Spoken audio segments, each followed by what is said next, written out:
And so anyone who's using it today, there'll be small video streams on your screen. You can zoom in on your browser, Command plus on Mac, and increase the size of the video. But next week, we will have that updated so that on desktop use, it's video streams are bigger. I realize almost everyone here is probably using it on desktop at this stage, but we're trying to future-proof this with our design work. So, are there does anyone? Oh, go ahead, Dan. I'm wondering if anyone has any comments. What did you think about the video for those of you who've seen it? Just to say that it looks good. It looks nice. Look forward to using it. Yeah, it was cool. I thought it was interesting too that the rankings aren't showing like who's casting their votes for who, and it's remains anonymous, which is cool, because I think that adds a little bit extra to something that we haven't been doing currently, which I think could help kind of avoid more confrontations potentially. Yeah, that was part of the goal, was to minimize the amount of information and to encourage discussion in the video side of things, and get to reveal when consensus is reached, if it's been reached. And then you can kind of avoid discussions if you don't need to discuss things. So it works really well. Yes, Matt. My feedback is on the other side, so I love it, and I'm excited to use it today.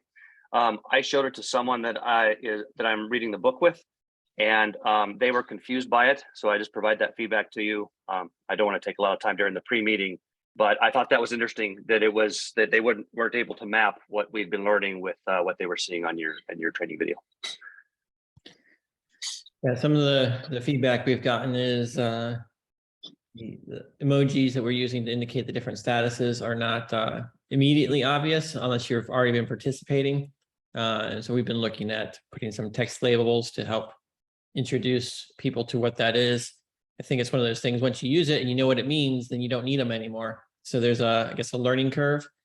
And I think you'll find that Apple's adjusted their interfaces over time. As people learn them, they start removing some of the hints and things that were in your face before you now have to know about in order to even discover the gesture or whatever. So, but that's some of the things we're going to be looking at. Yeah, along those lines, a comment here from Mark that he thinks the smile emoji was a little bit confusing. Question from Jorge. Okay, so then the Fractally team members will input my voting, correct? No, correct me if I'm wrong, Dan, but basically if you end up in a room in round 2 with a Fractally team member, you'll be using the actual similar thing as what we saw there on the video. Yes, the tool as it works right now only helps to produce the list that you have to post to Hive. If you do not post to Hive, you do not get counted. So, and there's a couple of things in there. You can make sure your Hive account is spelled correctly, update your Hive profile picture, sort of a double check there. And when you do that, after it's all said and done, you click the submit results. It'll bring up that dialog that at the end, you copy the list and you paste it. That way we don't have to have somebody taking notes on what the order is, posting into the Zoom chat, everyone checking to make sure it's right. You can just copy it. But it's very, very important if you're using it, that you get your Hive name right yourself before you join the room. Otherwise, the mistake will just carry through. And I'm not certain that it's directly visible until the very end if there's a problem. If there is a problem there, you can just ask your group, say, hey, I misspelled my Hive name, it should be this. Then everyone has to manually compensate for your mistake, but it's still possible, because the only thing that matters at the end of the day is what's posted to Hive. So.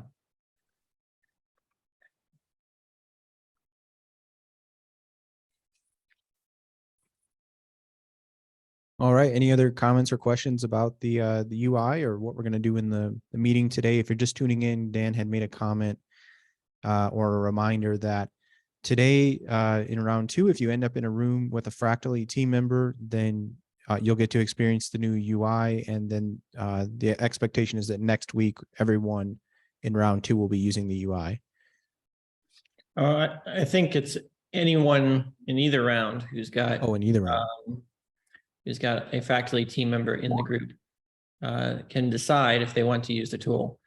One of the things that I'm going to ask is that we allow an extra 5 minutes today, so 50 minutes, so that the groups that are learning the tool can have the 5 minutes to get up and going without taking into the 45-minute consensus process itself. We'd still start round 2 at the same time, but and try to get, let's try to get it all done in the 45 minutes, but we're not going to recall the rooms. The other thing is, if you're joining one of these groups, keep your Zoom window open. Maybe you mute the video and audio.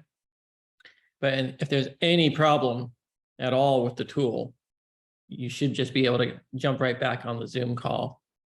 Do not leave the Zoom call, because that will prevent you from coming back in and cause other problems. The other thing we will be doing, I guess it's up to Joshua. Ideally, we'd have a separate link that round 2 will join, and everyone else can just stay here. And if you're not going to round 2, please don't join the link. But we'll do that with a separate call if that's at all possible, Joshua.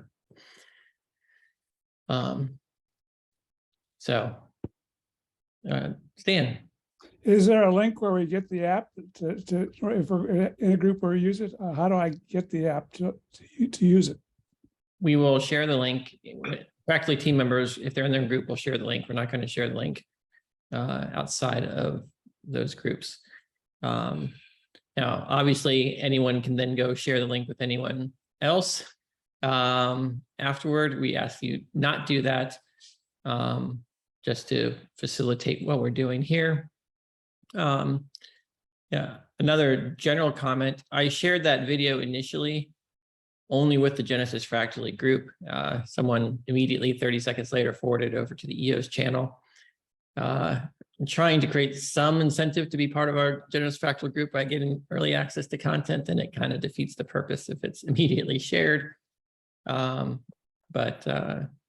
Just something to think in mind. I appreciate the enthusiasm for sharing things, but if it's posted to that thing, let's try to do that. In the future, I'll indicate this. The intention is this is premium membership content, and then you can decide to comply or not. But so just to confirm, because Mark still had a question here. So next week, concluding this week, more members will be familiar with the tool and they'll know how to use it. That's kind of the purpose of how we're doing it this week. Next week, we'll actually use the tool is the intention. Assuming everything goes well today, yes. I don't want to commit to things if there's massive problems we have today and we have to go back and fix them. But this will be the first mass test of the system. And we would use that tool if everything goes well for round 1 and round 2 next week. Yep. Cool. Very exciting. All right. Any other questions or comments? What did you guys think about? I like the topic. I thought it was very entertaining. You guys were definitely bringing the heat in terms of entertainment value. So really enjoyed it. We try to have fun with it so that it's if you have any other suggestions that you'd like the Fractally team to reach consensus on, please share it in the link and we'll keep that in mind for future demos. So I suspect once the tool's up and running, it might be a interesting YouTube strategy to get 6 random people with some random thing and just see what happens for ranking of different things, just for the entertainment value, right? Best haircut, best shirt. I don't know. There's all kinds of fun things that you could do, kind of like we were doing with our office background and whatnot. But having fun is important. So if you think of ways to have fun using the process and the tools, it's really good.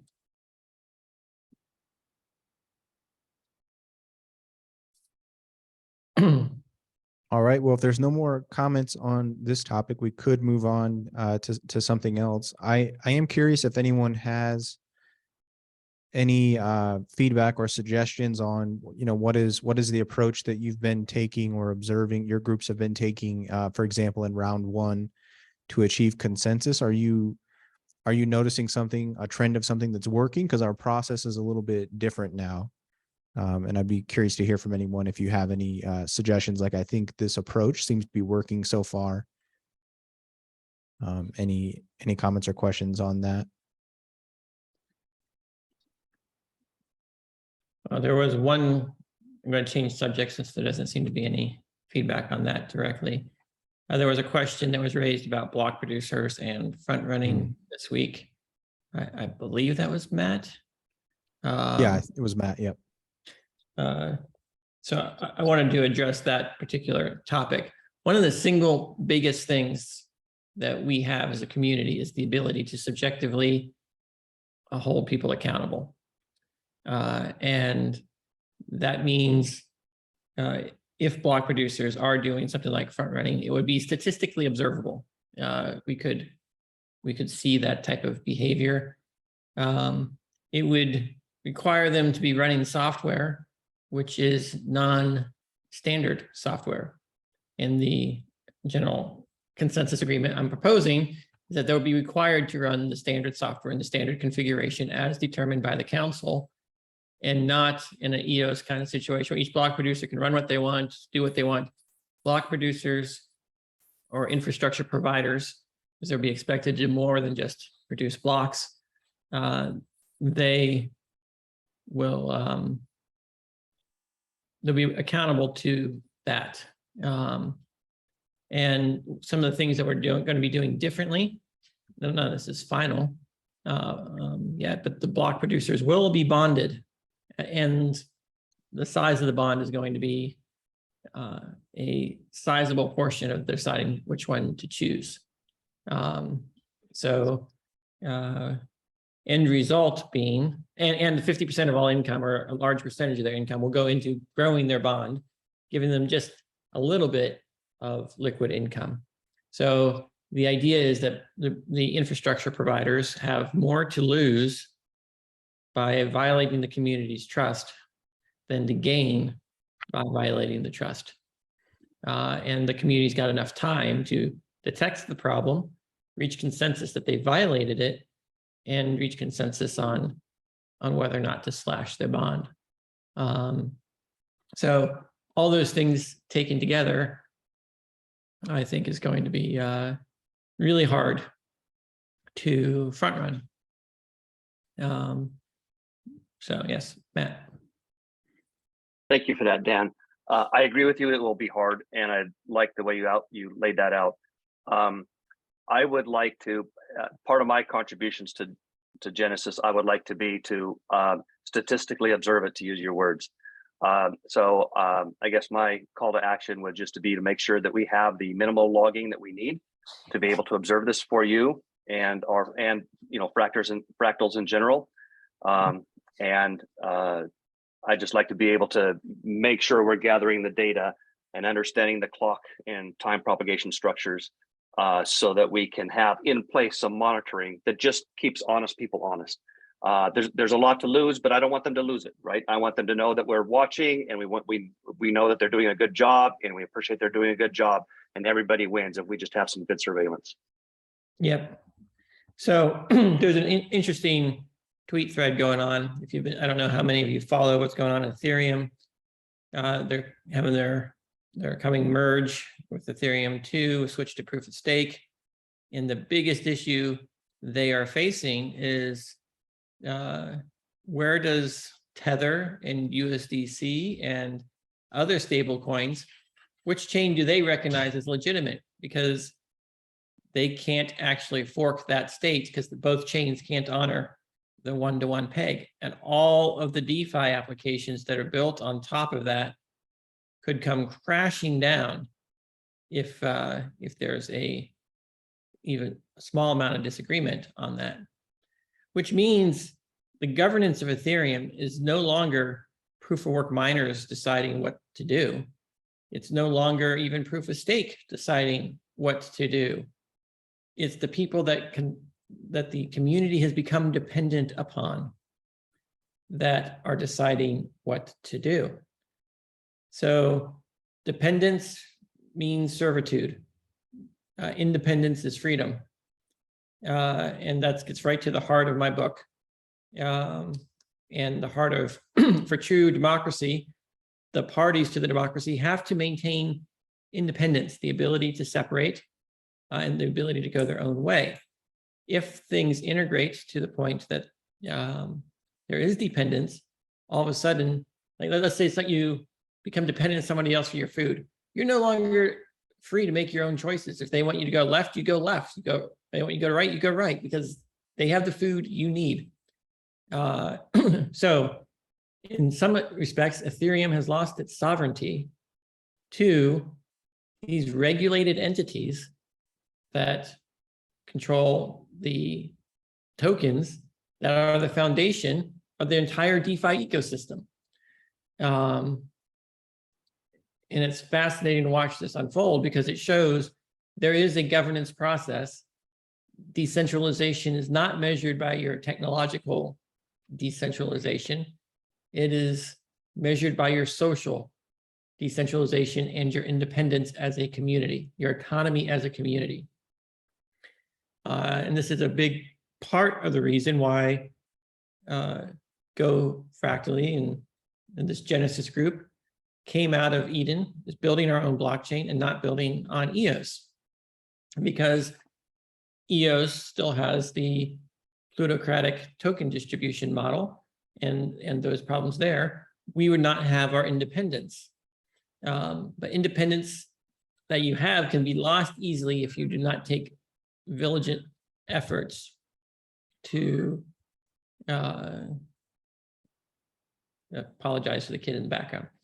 If you do not take diligent efforts to protect your independence. And so people are talking about not even allowing USDC on Bitcoin. I guess there's some project out there to try to put that on the Bitcoin network. Because introducing these stable coins actually undermines community dependence. Everyone gets used to, oh, I used a stable coin, no big deal. I get to do all the benefits of crypto with price stability. But you actually are basically still subject to the banks and you don't have the independence. And that's why we have our own token, our own currency, and that this currency is a reputation system. And that's why we want many communities with interlinking reputation systems that are traded against each other. And the goal is to use your community currency as much as possible and not rely on IOUs to foreign communities. Even though it's possible to create those things, I think we're learning the wisdom of having currency independence. Think of all the countries out there that are using the US dollar as their currency. They don't actually have independence because the dollar controls them. The DeFi ecosystems built on the dollar don't have independence either. And that's what we're learning. Mockingbird. Morning, everyone. Can you hear me okay? Yep. Yep. One of the things that stuck out of your book, it was concern, a growing concern since the advent of the internet. And it wasn't something that I paid as much attention to until the year started passing. And that was freedom and independence, the identification of the United States to have both freedom and independence. The idea that you're free to vote, free to say what you want, you're free to raise your own military, your own National Guard. It really was something that kept circling back as I read your book. The idea that was promoted that, yeah, you know, these kids are growing up with their own stardom, they can say what they want. But independence was being depreciated, go along with the crowd or stay with a big server company. You can say what you want, but the ability to have independence, over money or whatever it may be, started to be depreciated in a world that was digitally connected, in a world where more and more automation kept creeping in. So I just wanted to throw that out there. I mean, I just woke up and stuff like that, and I knew there was something that I wanted to point out. I'd forgotten about that. It was, again, that same little thought. If you grew up before the millennium, if you grew up when cars were metal, and especially if you grew up in New York Metro, where you're packed together, but there was a strong sense of independence, and you saw the control that really was both, it seemed to be needed, and there was just so many people that the idea that we're different because there's so many people living in that small little island that you have to give up some of the independences, but you still have the freedom because you have the technology to say what you want. And then, as we see, people would start getting banned in social media, things they hadn't thought of, and the ways it goes about to circumvent the independence thing. Anyway, I just wanted to throw that out there because what you're doing is incredible, and the idea for owning digital assets, going peer to peer, being able to conduct business overseas, just because we have a digital platform that we can do peer to peer. That's all stuff that got me here, and again, resonates in your book for me at least. Thank you. Yeah, the flip side of independence is responsibility. If you don't take responsibility in your life, you're not going to have responsibility. You're not going to have independence. Then you're not going to have freedom. Yeah. So Jordan. All right, thanks. Yeah, I first want to say that the demo is awesome. So keep it up. I'm excited to use it. I wanted to go back to the question that Joshua had asked a little bit earlier about how people are liking whatever process they happen to be doing, and how we can know whether they're liking it without asking, like in a meeting like this, which can be useful to give long form feedback. But I think that there are a lot of ways we can collect post consensus data. This is sort of in line with what Matt was talking about, just like wanting to make sure that we're collecting cool data about this. And in regards to that question, I think there are a couple things we can collect. We can just like ask people after the meeting what process they use, because there are just infinite number of processes they could use. They're probably not using infinite ones, but just knowing what they're using. And then I think even more importantly, paired with that is a concept that about that's referred to in other places as like level of consensus, but it exists in many different communities. Like the Quakers and things have a process like this where either during towards the end of consensus or afterwards, people will review sort of what to what degree they agreed with the consensus, even though in discrete terms they actually agreed. So everyone comes to consensus, all 6 people say yes, we all agreed, and then afterwards people go in and say, okay, my opinion was that I can say this was an unqualified yes, or I can accept this decision, or I can live with the decision, or I don't fully agree with the decision, but I'm not going to block it. And these are all things that sort of like in combination with what process, if we know what process was used there in that meeting, and also these other sort of reports about how strongly people agreed with consensus. So again, all these are measures of describing how much people said yes, how strongly people felt about the yes that they submitted to the consensus. Anyway, so I think there are a lot of ways we can collect that data and then get to the answer to your question, Joshua, which is what are we doing and what do we actually feel about it, and how well it's working. So anyway, thanks. Yep. Thank you.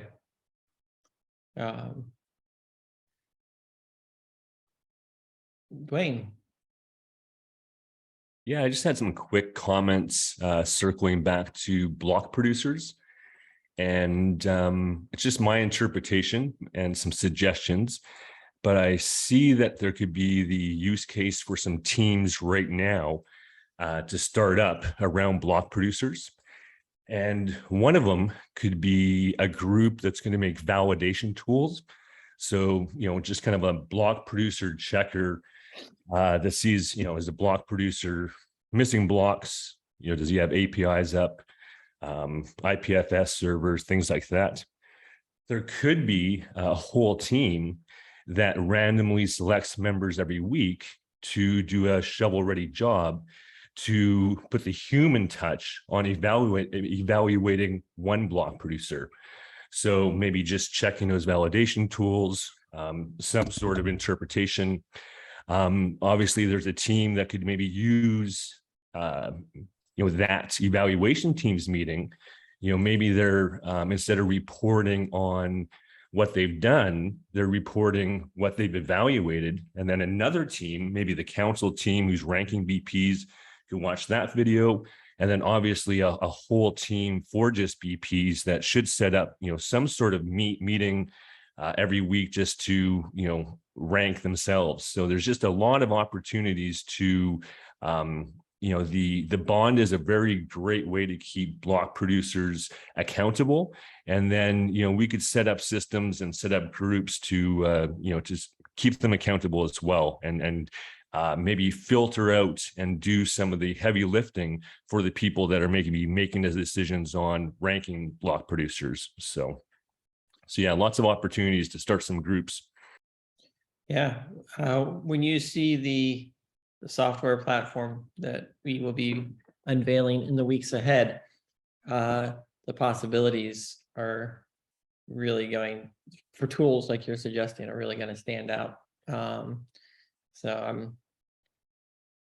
I can't wait to share what we're doing on that front. This week, our team has been basically doing hackathons every single day, working on producing the proof of concepts and the demos and everything else. And they've done a tremendous job. And I know they're all super, super excited to reveal what's been going on. The other thing that went on this week, we had a call with the attorneys on the UNA agreement that we've been working on. And I'll tell you, it's really, really challenging to explain to a bunch of attorneys some of the concepts that we have in our blog about the nature of property and opinions and everything else. And I view that as a measure of if this is ever challenged in court in any kind of way, what is a judge going to say? How are they going to interpret it? And how hard is it going to be to persuade them as what's going on? And we got some valuable lessons out there. So here's what resonated most easily with people, is that your tokens are a reputation score. They're kind of like a credit score. You don't own your credit score, but you can monetize your credit score. You can, just because there's a number associated with a person and one person's score can go down while another person's goes up, does not make it an asset or a currency or a security or any of those other things. So we're probably going to have language in the agreement that makes that, reputation and respect kind of go hand in hand. And that's how, we talk about our tokens as respect. We talk about every signed message being an opinion that is non-binding. And we even talk about the consensus of the group, but each person is free to make their own choice about which software to run. The fact that we all run the same software and come to the same consensus is immaterial to the nature of what's going on. But it's clear, based on lawsuits and things that are going on, that judges are trying to figure out what is the nature of a block producer or a validator or whatever terminology people are using. What is the jurisdiction of the transaction in question. And this is particularly relevant to things like the Ethereum blockchain and proof of work.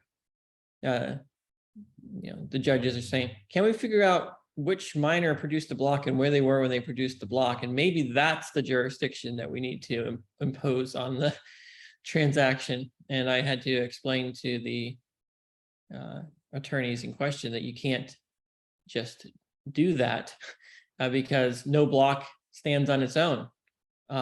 Multiple blocks can include the same transaction. Some of them might be orphaned or uncled. And even if multiple blocks are required to confirm it.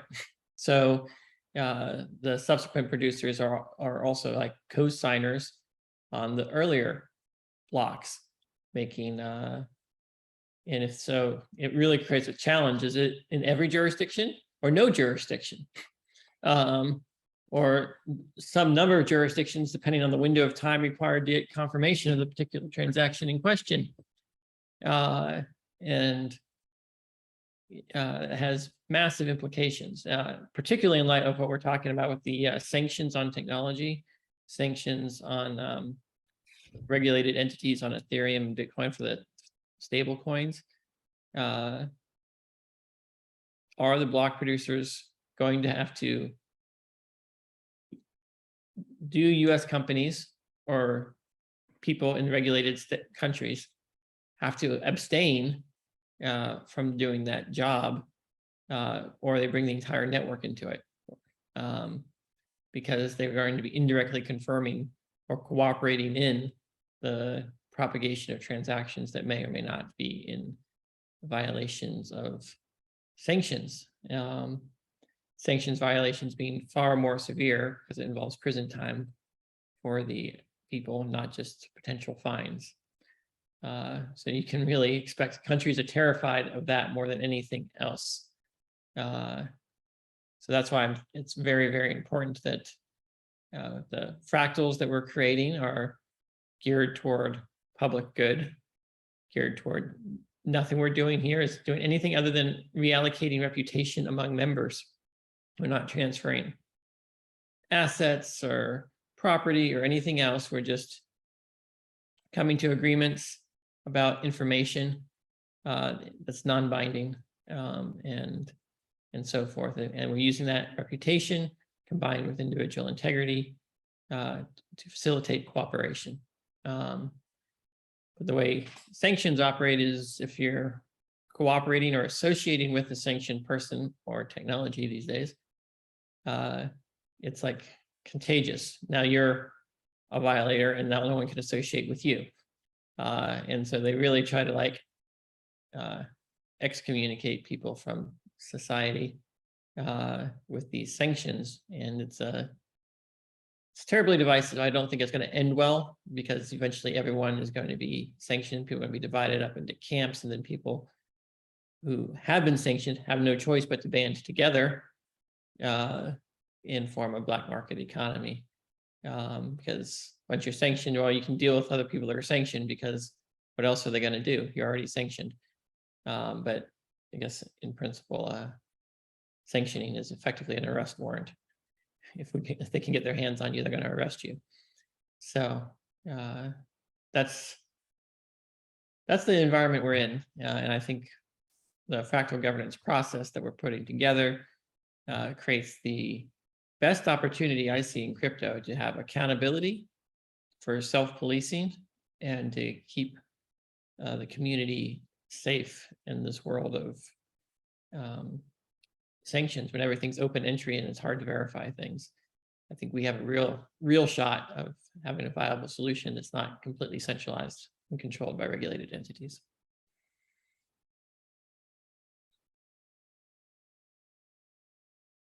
Yes, sorry, I can't pronounce your name. Igor. Igor. Then I like your quote where it say blockchain is tool for computers to reach consensus and fractally is tool for people. My question is to confirm whether it will be the same token to incentivize block producers and us during these meetings, this reputation token that we receive now, we will be able to use it to delegate to block producers, and they also will receive the same reputation token for their work. Yeah, it's not going to be delegated proof of stake, so your token has no voting rights over who the producers are. Producers will be paid in the exact same token as everyone else. And producers will require tokens to be bonded and staked for a long period of time. But there's some debate about whether or not you can post your own tokens as a bond, like basically stake your tokens on the producer. And by doing so, risking getting slashed if the producer gets slashed. And that is different than delegated proof of stake, where if you vote for a producer and they misbehave, your stake's not at risk for their misbehavior. So that's, you know, we might have to evolve this over time. Obviously, we can come up with very complicated systems that have a lot of moving parts, but I think when we're a small community, we can rely on simpler systems, and then we can make them just as complex as they need to be and no more. And that's going to be the real challenge. But yeah, thanks for sharing that quote, that blockchains are tools for computers to reach consensus, and Fractally is a tool for people to reach consensus. And all the other blockchain communities out there reach consensus in an ad hoc, undefined manner that's based more on your proximity to the media and how essential your goods or services are, like stablecoin operators and exchanges. They're the ones that are actually governing those chains. And no one's actually sure what the consensus is. And so it's almost who's got the personality to cause the mob to follow them is how governance is being decided over there. No one really is consensus, or just lack of people speaking up for the alternatives. So it's fascinating that people think that the technology is what gives the consensus. Proof of work is just a one-time consensus. It's immutable. We all choose to adopt it, but there's no way to agree to change it. And at least not within the protocol.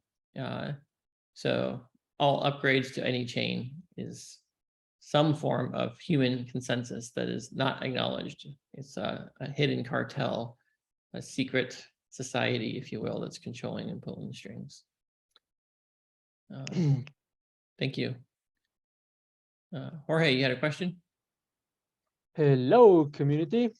Not a question, but a commentary. I wanted to remind everyone that vote during the first round and second round. At no time, the person we are ranking, at no time we are ranking the team. We are always ranking the individual contributions. So don't feel that you're ranking 7 people or 10 people or whatever people is in any team. You are just ranking that individual. And that also applies for the person who is doing the presentation. You are part of a team, but you are not representing, and so don't expect to receive the respect of the whole team. You're just an individual, and you will be ranked as an individual. Thank you. Yep, and one other thing to add is we are judging past contributions, things people have already done, not things people are promising or may do in the future. So keep that in mind. Let's be very focused on what's been done and acknowledging that, because promises for the future may or may not materialize, and we don't want to, anyone can make big promises for the future. And that's not what we're doing here. All right.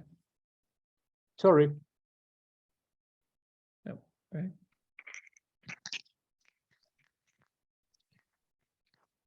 I also just quickly wanted to add to that the question of promises for the future it can be a gray area a little bit, right? Because there's some things that where where people are working on things and they can show evidence that they're working on it and moving along, like you guys in the Fractally team, for example. And I just want to highlight to people that people can work on things that they don't have the final deliverable for, and that you can still credit them for, but there should be reasonable expectation of like some evidence or of that work having been done. Correct. Yeah. It's not based on, you don't get any credit until it's all done. It's you get credit for the progress you're making toward a goal. So you can articulate, this is my goal, and you can say, this is the progress I've contributed toward that goal this week, or so far, right? Not just this past week. Keep in mind, we're taking multiple measurements over time. No single group is an accurate assessment. In fact, we need to sample as many random different groups as possible to get the proper rankings out of things. So, you can include things, but also keep in mind, if you've been saying the same thing for 3 months, it's probably time to let it go. It's been thoroughly sampled, and you're starting to double dip for past contributions that have already been measured. So all of these things, of course, each of us subjectively taking these things and factoring it into our ranking. If you disagree with what we've said, then you can make those cases in your group, because this consensus is a continual negotiation. And the principles that we're talking about here are guidelines. If we all agree on them, then we'll all act consistent with those principles. One of the biggest challenges that we've been kicking down the road that we eventually have to solve is intentionally removing people that are counterproductive to the community's consensus. And this is a very dangerous thing. It's something that has to be done, but it can also be abused in the creation of groupthink. So we don't want to just punish everyone who has an objective opinion, because we need that other perspective. What we need to do, though, is identify people that are actively harming the community. Disagreeing is not necessarily harm, but that's the thing that we'll have to do. Otherwise, you get like a cancer cell, and if you can't figure out how to get the cancer cell out, it can bring down the whole group. If you're too over-selective and require too much conformity, you get groupthink, which also leads to bad outcomes. So at the current size, I don't see too much of that, but eventually as a group, we'll have to decide these are things we are going after as a group, and these are things we're intentionally not going to go after as a group, in order to focus the energies of the group a little bit. We're still at an early stage, but I wanted to put that out there so people aren't surprised at some point in the future when we have to start taking these actions and we start discussing implementation details, dispute resolution, things like that. Because one of the things that we discussed with the attorneys is a lot of what we're doing here is to basically set up an arbitration forum within this community for resolving disputes, and that this community is the only place to resolve these disputes, and no disputes regarding the blockchain state will be resolved outside of the community. So basically creating our own mini jurisdiction. And so that's the other, I guess, angle from the law firm side. The courts recognize arbitration clauses, they recognize alternative dispute resolution, and they recognize agreements to take your disputes into that. And that's a really powerful way to, I guess, prevent lawsuits, is to have, well, if there is a disagreement, this is what you've agreed to do to resolve it. So that allows our blockchain and our communities to have true autonomy, sovereignty, and independence without having to worry about an outside party coming in and telling us, you've got to give us as a community need to give somebody their tokens back. And that would make the courts sovereign over our chain instead of us sovereign over the chain. So just some things to be thinking about is the balancing of intentionally pruning activities that we're as a community of saying, we're not going to value these things and we're going to value these things. As the blockchain comes out, we're going to value people that are building apps, or I'm going to suggest that we value people that are building apps, providing infrastructure, and so forth. And then things we might not value would be, I don't have an example on the top of my head, but I'm sure you guys can come up with some examples of things that are counterproductive to what we're doing. All right. I don't want to cut you off, Dan, but we're a couple minutes late getting started. So I'm going to press the button. You're going to all be sent to your rooms and the countdown will begin. And after that ends, there will be a 60-second delay. So I hope everyone has a really good time and we'll see you in about 45 minutes.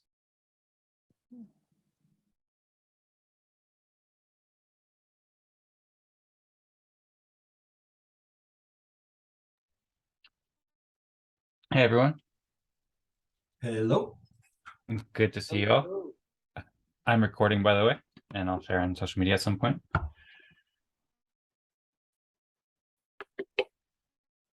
Another powerhouse. James, you're room. muted. Thank I you. think.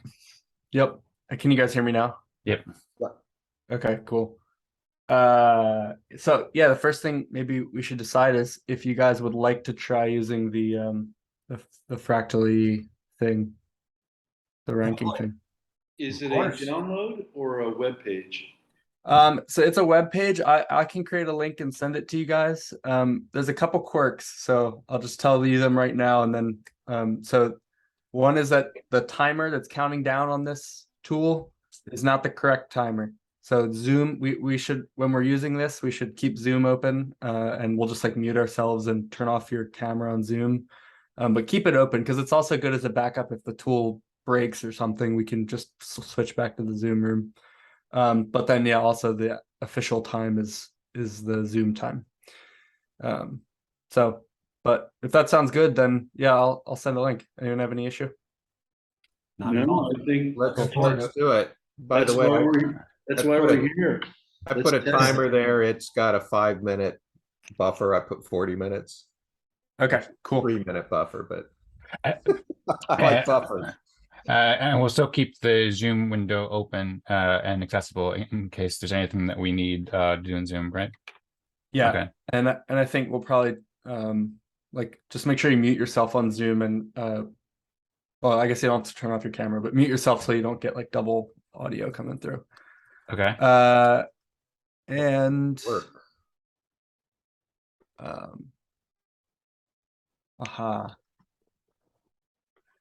okay, first. 1 second. Hey everyone. Morning, Jorge. Hey, Jorge. What's up? Does this work well in all browsers, you know, James, or are there any other browsers that work better than others? We believe it works in all browsers. I think somebody reported a minor problem in Safari yesterday. So if anyone's using Safari, but I think the core functionality works in all browsers. Okay. All right, I'm gonna share this link and see what happens.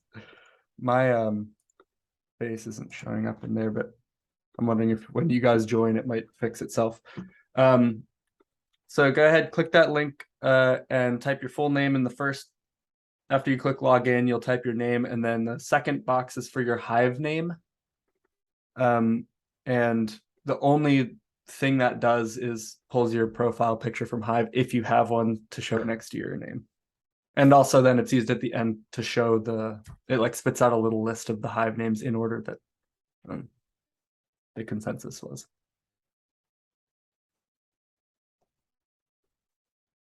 I'm in. Do we put the @ sign on the Hive name? I don't think so. I don't think you need to.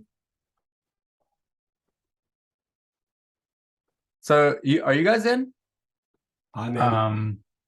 I logged in and it says loading, connecting. Oh, now it's giving me an option for camera and so forth. So yeah, it shows me in the one I clicked. Awesome. Hey, I'm in. Can you guys see each other? Ooh. Yeah.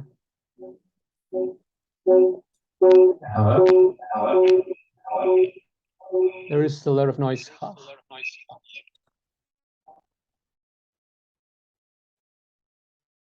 I think Jorge should mute on.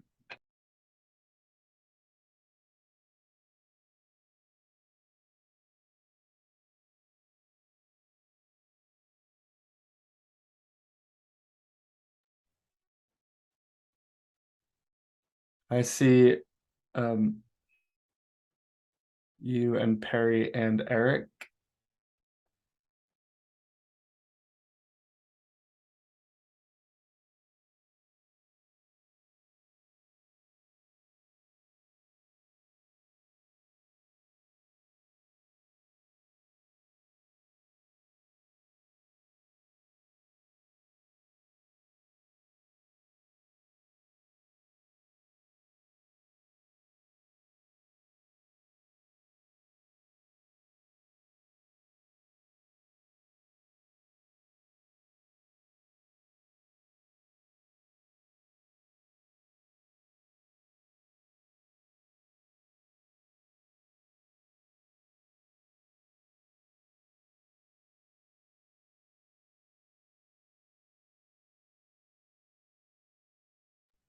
I think my window just crashed. I'll try reopening it.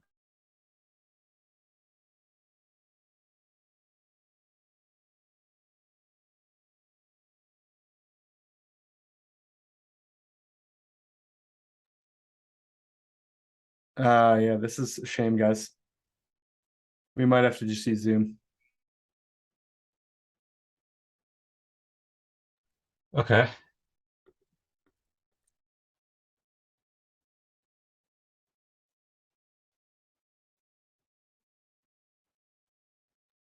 I'm gonna try to generate a new link one more time, and if it doesn't work this time, we'll just use Zoom. Okay.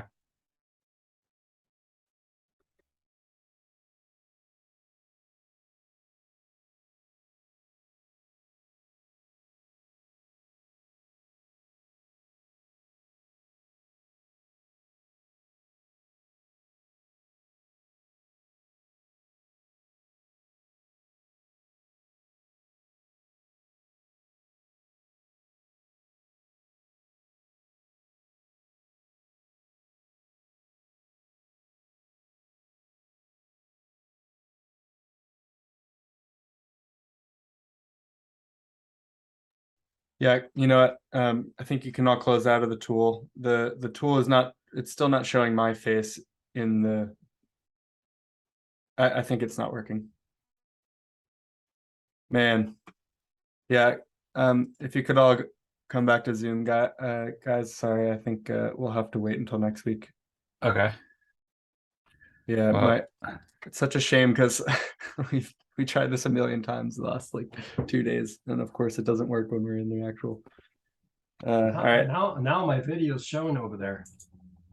Yeah, mine wasn't at all. I Yeah. never got mine to show. Mine showed up the second time I went in, but not the first time. But I always have trouble with my camera. So I see Eric coming in. Now there's a Harold. There's a little error. I saw myself consistently, and I had 2 dancing joys.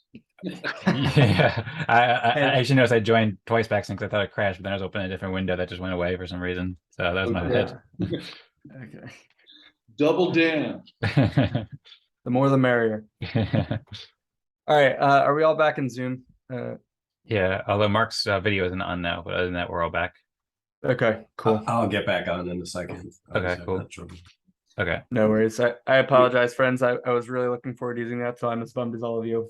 No, that's what we're here for. We have to exercise it, give it a shot. Absolutely. Yeah, I'm looking forward to trying it next time. Yeah. All right. So let's get started, I think, because we're now at 36 minutes. So yeah, hopefully the first rounds usually go a little quicker anyway, so maybe we'll still be all right. I'll just start since I'm talking. I'm James. I think all of you, which is cool. I have that experience more and more these days, joining rooms where I've actually just met all of you already. So I'm really enjoying getting to know you all. I had a pretty long week, pretty exhausting week. So we did, my main project is I'm working on some infrastructure for developing applications on the new blockchain that we're building. I've hinted at this a little in past meetings, so I'll just say it here too. I think we have a really innovative and, in fact, unique offering to the world for how to build applications that lets you build decentralized applications that are decentralized fully, like the full tech stack is decentralized.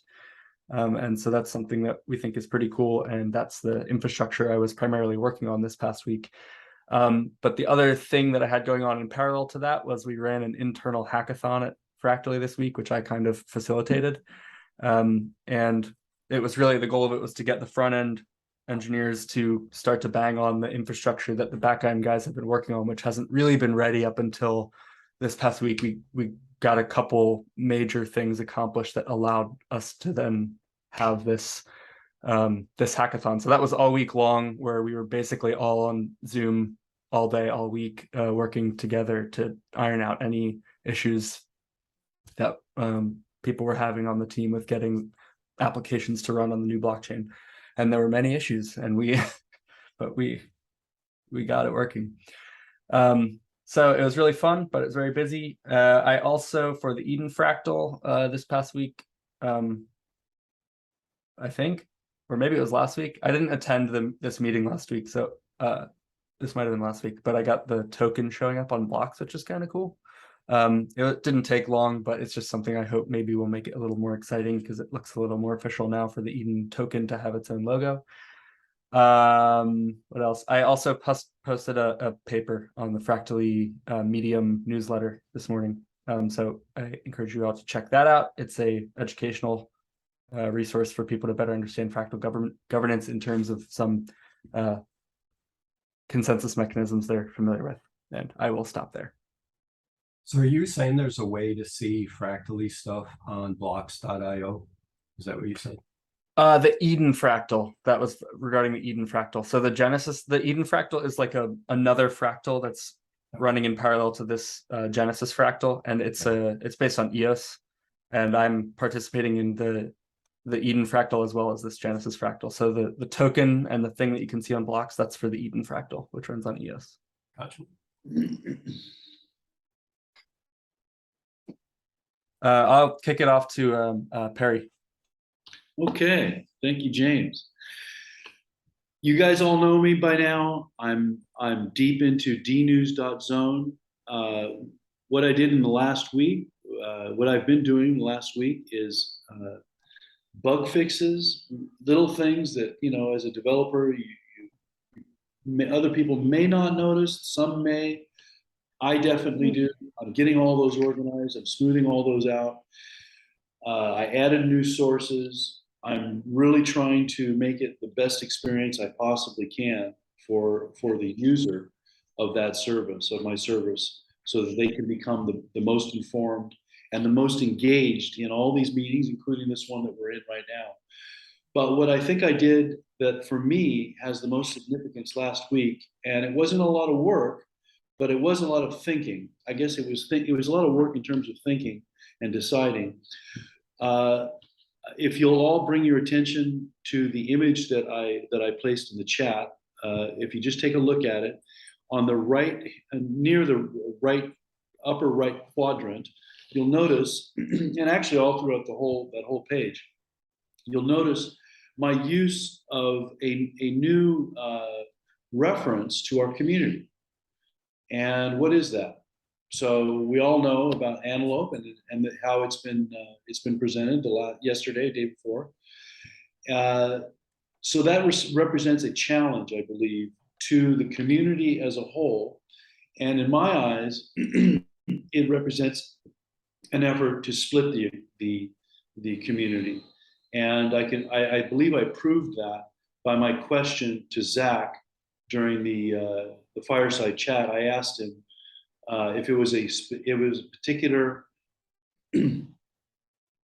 intentional act to not include Dan as the founder or the creator of what is now Antelope.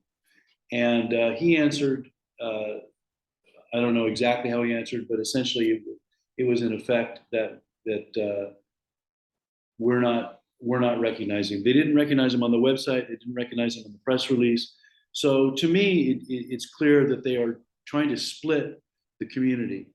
And in an effort to resist that, because I don't think that's good for the community as a whole, I believe it's only good for some people, or they may perceive it as good for some people. And in that effort, I think it's better that we stay together as a community. And I think paramount to that is maintaining a label for who we are.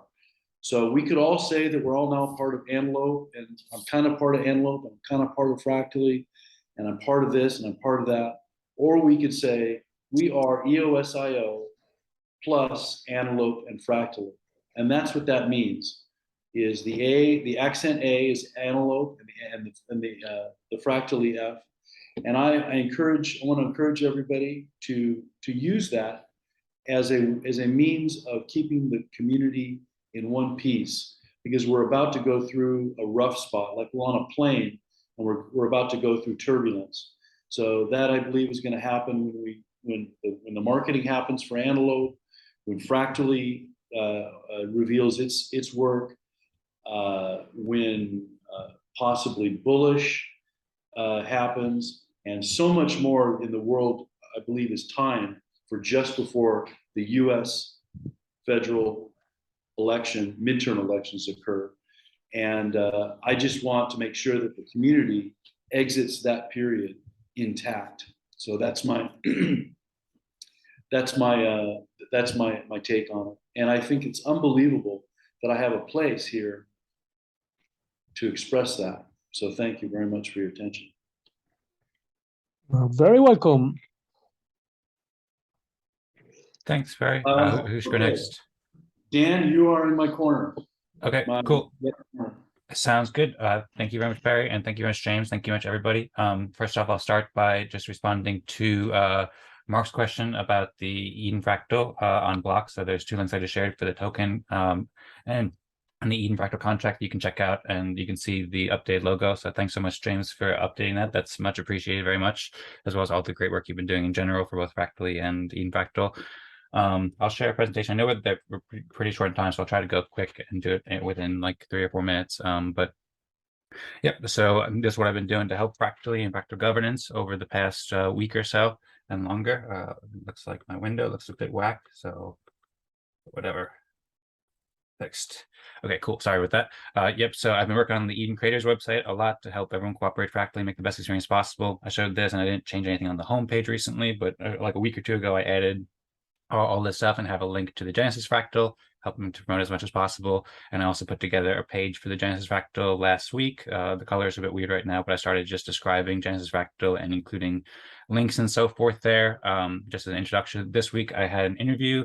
I had several interviews with Patrick and the Nova Crypto channel. We interviewed Dwayne about the Alien Worlds Fractal and also about the US Translation Foundation team that's in the Genesis Fractal. And I also, last week, I made a page for the Alien Worlds Fractal. I participate in that basically every week, and I was there and shared a presentation like this there. And then last week I did this, just like putting together some resources for it and so forth. I also did an interview with Das, who is and Patrick, and did a lot of research into the albedo idea, which is a way to empower EOS and other older blockchains with fractal governance, which is really interesting. So I did a lot of research and then asked Das about it, also help support his Pomelo pitch on Pomelo. And then I also did an interview with Patrick about Eden Fractal, where we explain more. All these will be coming on the Nova Crypto channel soon. These are just kind of like the raw footage, but I talked a lot about Eden Fractal there and Genesis Fractal and so forth.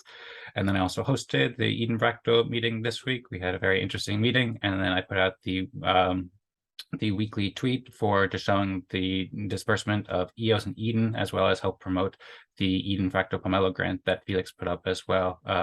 And then I also put up the Pomelo grant for Eden creators after a lot of work back and forth about public goods, and I raised a bit of funding to help empower EOS with fractal cooperation.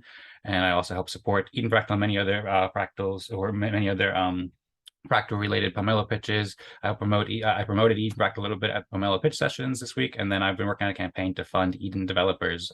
So this is just a very intro draft article, but I'm just scoping out like the business case for the ENF. I'm aiming to raise about 10,000 EOS for several Eden developers, and then talked about Eden Fractal Empowered IBC and sharing some advanced tweets about it, and retroactive public goods funding, and the moral case, why it's good for everybody and so forth. So this is pretty early work, but I'm just kind of just putting it together right now. And then I'm also combining it with many posts that I've been previously making over the past few weeks about Eden Fractal in general at edencreators.com. So it explains what Eden Fractal is and what it can do. And then there's lots of blog posts about how Eden Fractal provides public goods for the community and creates videos and so forth. So I showed most of this in the past week, so I won't show it too much here, but that page is all kind of supplementing this campaign to fund Eden developers and help promote fractal governance on EOS. And you can check out edencreators.com. Also have a tooling page as well, which last week or in the past week or so, I updated. I had a conversation with Eve on the fireside chat about this and added some timestamps. And then I also added Fractally UI demo to show more tools for fractal governance on EOS and all blockchains, and then some mockups and stuff. So I've just been kind of refining these pages as I go along. And then I also did some documentation for some manual processes in Eden Fractal this week, and I helped Felix understand how to do it, and then shared that in the group. And then I also participated in the chief delegate meeting this week, shared a lot of stuff about Fractally. I shared a bit of a presentation like this about Eden Fractal and so forth, and announced the Funding Eden Developers Initiative. And then I co-hosted an interview with Matthias, who's launching a Zeos Fractal as well. And I've been retweeting and supporting and helping to design like the branding and so forth, helping to start the channel. And I also wrote a story in the Everything EOS Weekly Report about the Zeos Fractal as well, or about Zeos in general, but focusing on the Zeos Fractal quite a bit. And then I also helped retweet it. And then I also spoke about it a bit on the fireside chat about the Zeos Fractal, and on the Eden Town Hall, where I talked about finding Eden developers and Zeos Fractal and stuff like that. And then I spoke quite a bit about Fractally on the Helios Twitter space today too. And then I retweeted, and I've just been following and learning and stuff like that. Thanks everybody. Sorry, that was a bit long. And if nobody has any questions, then I guess I'll elect Eric to go next. Thank you. The first thing I was trying to do is say, how can I make myself better? And I'm in the process of interviewing groups as potential receivers of the Fractally MVP. But you can't go to them and say, hey, let me tell you about Fractal, because then it comes a pitch. So I've been exploring the book, The Mom Test, to help with the questions that I've been asking people to get them ready as potential recipients. Also, bringing in practicing some tools and things for the Alien Worlds Fractal and trying to integrate with this.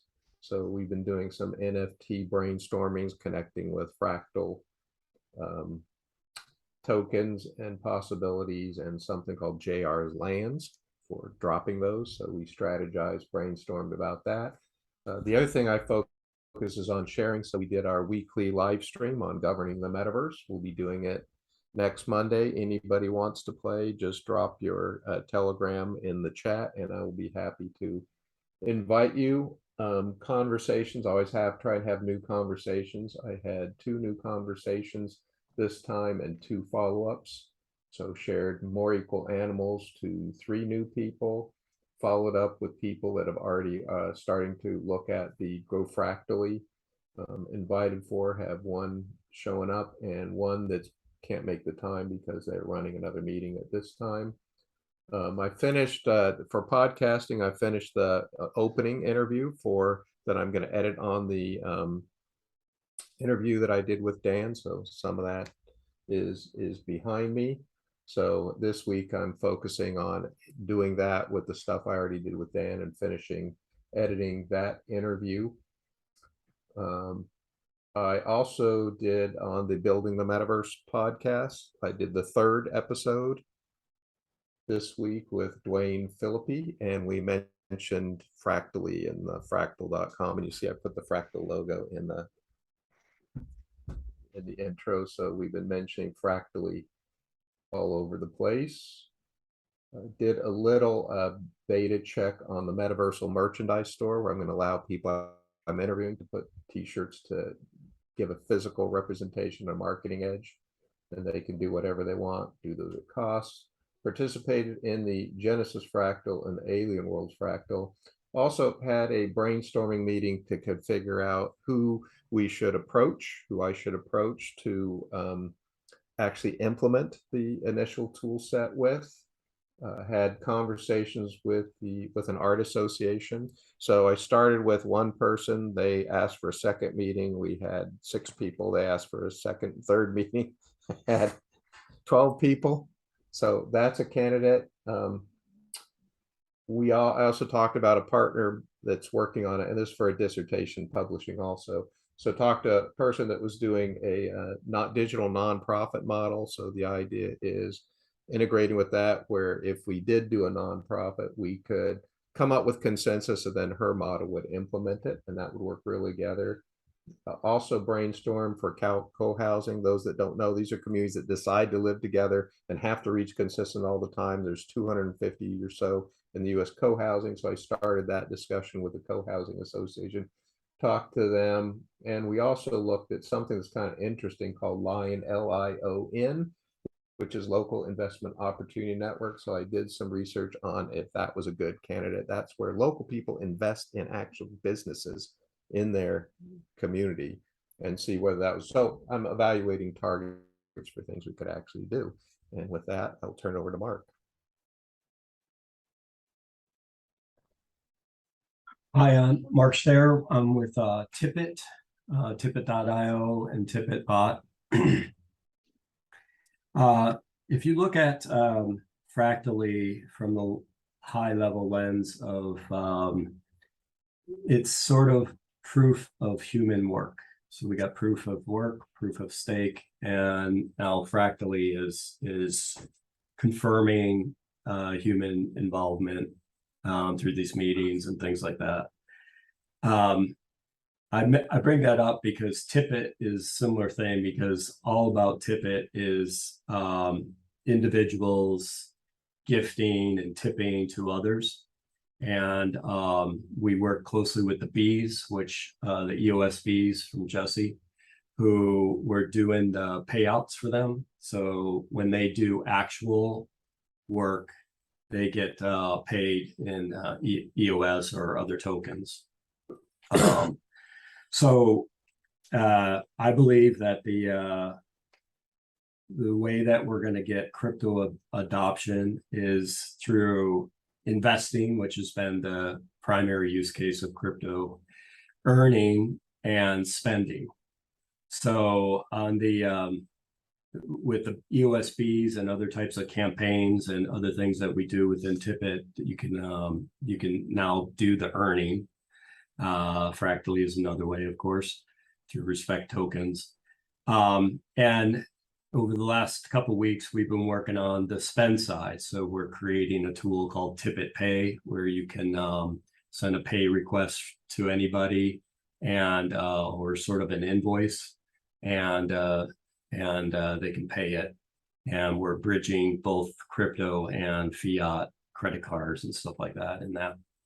So I've said a few times in these different meetings that Fractally is not quite ready for us. When the chain is ready, James, when you got that, I'm really excited to see what that looks like. We'll be able to implement that chain. We already support EOS, TLOS, and WAX. So what we say is, as long as it's an Antelope or better chain, which I believe Fractally would probably be, we'll be able to add that really easily the way we architected Tippet. And so once that's ready, I'd really like to get involved in early test cases of that. Just a comment about Perry's thing about Dan and what they said. I think they recognize Dan as the early founder and things like that of of the thing. I don't think there was any disparaging there. I do think that Dan has been a little bit trolling, disparaging with his cantaloupe and stuff like that. So I think the opposite maybe of what you said, Perry, in terms of Dan's response to antelope, but that's just my personal opinion. And hopefully we can. Dan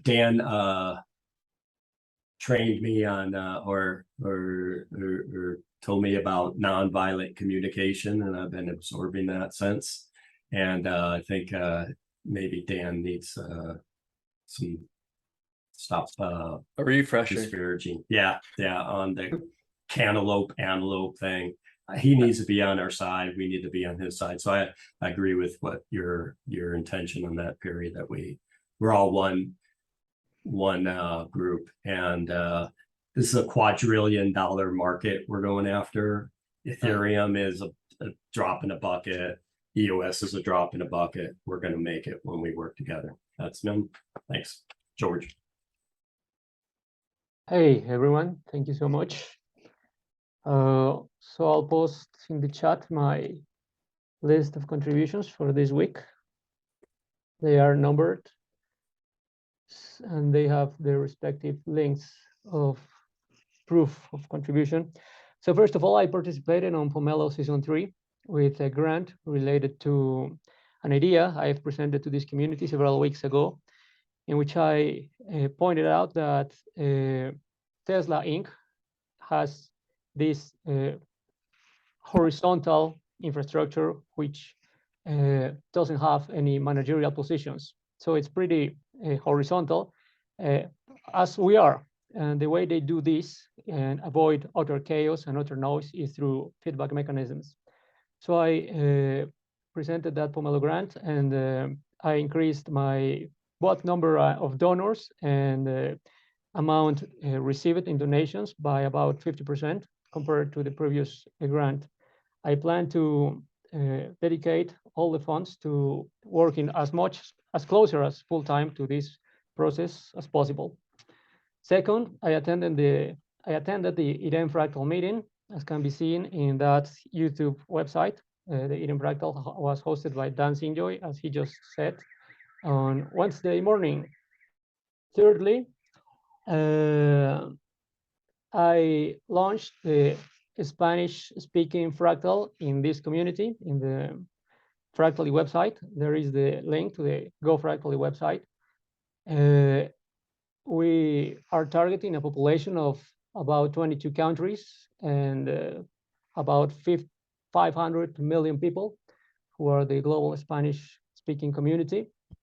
And as a fourth contribution, after launching, we did last Tuesday our first meeting with 7 participants, and we onboarded, me and Carlos, the other member of the Spanish Fractal, which is here, we onboarded about 10 people to the Fractally, to this Fractally Genesis Fractal group. So we had the meeting, and yeah, as a fifth contribution, I made a list of people that I'd like to bring. Most of the attenders to the Spanish Fractal meeting were pretty high-level people. Most of them are doctorates, either in physics or engineering. And so yeah, we have a pretty high level there. And finally, I started coding a Python tool in order to keep the accounting of respect on that fractal over there. Because I've noticed that Joshua is using some form of Excel sheet. So I'm trying to replace that by a more efficient Python tool. And I'll say that's pretty much on my side. Thank you, guys. Awesome. Thank you, Jorge. Thank you, everybody. Yeah, well done. All right. We all better be decisive here. We got 11 minutes. So that's how long we got. Just to remind everyone, we only need to identify the top 3 positions. You don't need to rank order them. And then the bottom 3 we will rank order. I suppose maybe a good question to ask is, does everybody want to go to the next round, or do people prefer either way? If you would prefer not to, make that known. Okay. So, all right, yeah. So since we can't use the tool this week, sorry everyone. Let's just do it the old-fashioned way. So we'll put Just putting the level- top three in alphabetically to start. Oh, That yeah, worked well in the past when I did it. Basically, just do it where each person, we do 3, 2, 1 with Zoom, but rather than just entering level 6, we just enter the top 3 spots, 6, 5, and 4, but we don't rank it, and we put in alphabetical order. Right. I'll suggest that we do level 6. And the reason is that if we just put the top 3, we may end up with different combinations. Will be take time to sort. I think how about I this? think it'll take more time to argue over block 6, and it doesn't mean anything. So I would Yeah. say just put it in. If it's not there, then we argue and we.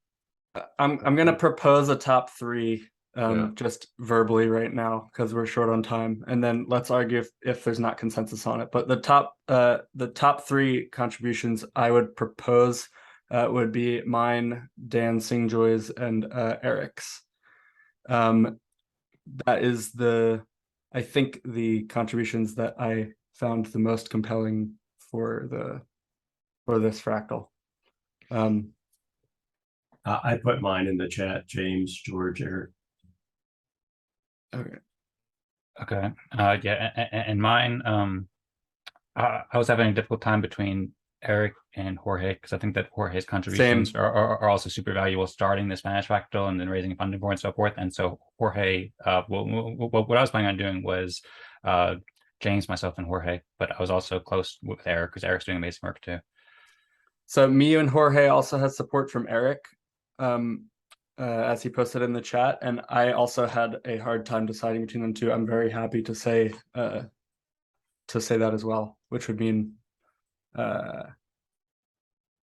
yeah, I think, and Perry's in consensus too. So I think we have consensus. What was your ranking, Eric? I didn't see Eric's ranking. So for the top 3, we can just do it in alphabetical order because the top 3 doesn't matter. They actually get the rank ordering in round 2. So those top 3, that's the top half, and then now we do the bottom 3. So for 6, 5, 4, 3. So for level 3 contributions, let's do that in the chat like we have in the past. So here is level 3, and everyone type the name of the person you think made the contributions that are worth the level 3 position. And then we submit on the count of 3. Or yeah, just 3, go for 2, it. 1. Yeah. Okay. So we have consensus on Eric. And I propose we move to level 2. Okay. 3, 2, 1. I haven't looked yet at all of yours. It looks like there's 4 votes in so far, but 2 people didn't vote yet. I didn't vote yet. Okay. Yeah, I just used. I haven't voted either. I haven't looked at yours either, though. I'm just thinking, well, we have like 7 minutes. We can take a bit of time to decide this, so we don't have to rush into it. Okay. That looks like I have a question. This is the first time I'm in the same room with Mark, and as I wrote, you work on Tippet, but I didn't really see the connection with direct contribution to this fractal group, to Fractally. Could you please elaborate?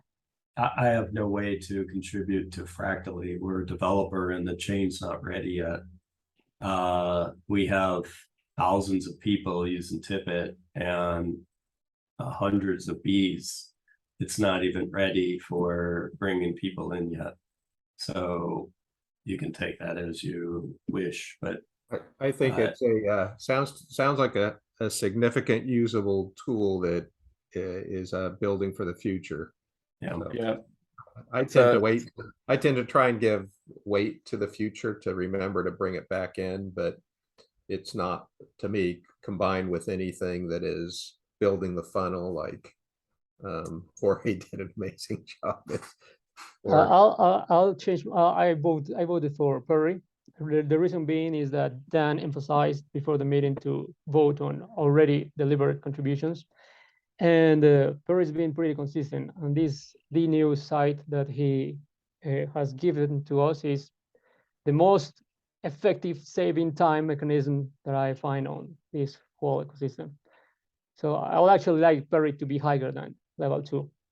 Well, the key to me for Perry is, again, it has a high future component because he's talking strategy, and it has a right now component. So I think he's doing a good job of blending, build the funnel, share right now, and add things that have a future infrastructure, things that are not just things that last beyond just the fact that I did them this week. So that's why I put that higher. So we are 3 for Perry and 3 for Mark. I'm convinced by these arguments, just given the fact that the contributions that Perry has made are active right now, and they're explicitly for the Genesis fractal. I would just want to say, though, that then I'm going to change my vote to Perry. But Mark, I really respect the Tippett tool you're building, and I am very interested in seeing that get implemented in the two fractally. And I want think to it'll be really powerful. And Mark, I want to interview you on the Building the Metaverse podcast. So if you'd like to do that, put your Telegram it's all name in there, and I will reach out to you. And I'll go with the consensus for Perry as well. Yeah, I'll go ahead and go with that consensus as well. Great. Okay, so we've cool. got I'm going to type the things people can also type. Thank you, James. One thing I was going to say in response to your remarks about Dan, Mark, was that he also did make a pretty funny pun about antelope upping the ante. Or ante. Yeah. I think the cantaloupe comment really wasn't meant to be malicious. That was Dan being a goofball, because he just is. Yeah, he's in love with puns and word games. Yeah. That said, I facepalm all the time when he says things that I know for certain are going to be taken not well by the ES community. Right. Yeah, that was minor. I think the Telegram was more the stuff on Telegram, saying Fractally is going to be better, which it should be. It's newer, so. Yeah, so I haven't read that part, but he also did share some supportive stuff on Twitter, though. You're saying he's happy that so many people are working for it and stuff like that. So, but I'll check out the Telegram stuff. I'm sorry to interrupt whoever was going to speak there. How dare you? Is someone putting together the full list with the? Yeah, sorry, I was just distracted. And I can also send the link to the Hive post that we have. James, did you also build this tool for the Zoom ranking thing, Majid? I don't know what to call it. I'm mostly a back-end developer, so I'm like a smart contract developer. So these are the front-end guys, and the tool has not yet been integrated with the smart contracts. Everyone, please check before anyone copies and pastes this. Check that the names are spelled correctly. Oh, I also should have put @ signs. Yeah. Hang on. Let me just redo that whole thing. I just post it. Please let me know if they are right. That's not right. I'm Dan on EOS, but Dan Larimer is Dan on Hive. I'm dancing join Hive. Okay. So let's try the following. Does that look correct? It looks correct to me. Yep. Mine is correct. Thank you. Mine is All right, correct. great. Thank you. And the link to post it in is right here. Please, everyone, post this. We used to have like an hour, but because of the moving to round 2, if you could all post this pretty much immediately, that would be good. Yes.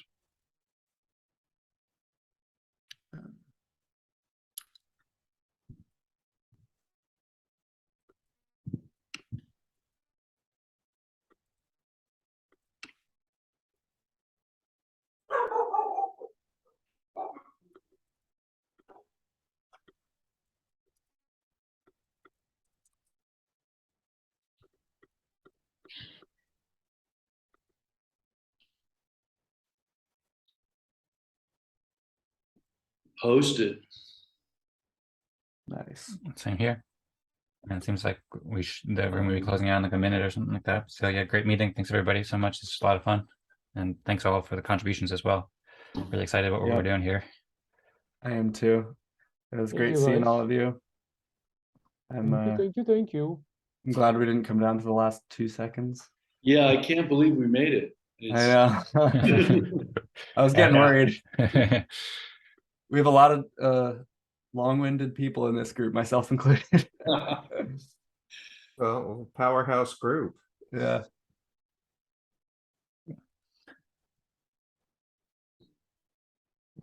Yeah, and it's super exciting just thinking about everything coming together everybody's working on, both in our group and all these groups. Totally. Momentum is building. Mm-hmm.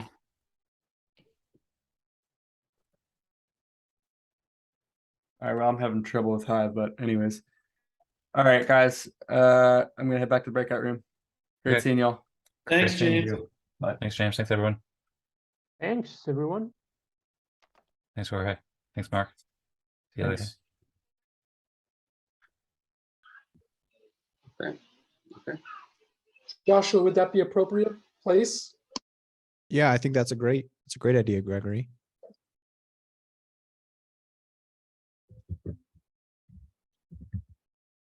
Now it's time for the magic show, right, Josh? Yep. So this meeting is just for people that advance, correct? That's great. People are coming back into the main meeting room, and then at such point, those that will go to round 2 will remain here. Yeah, I just wondered if there's any interesting discussion before. Could you using- guys just explain it?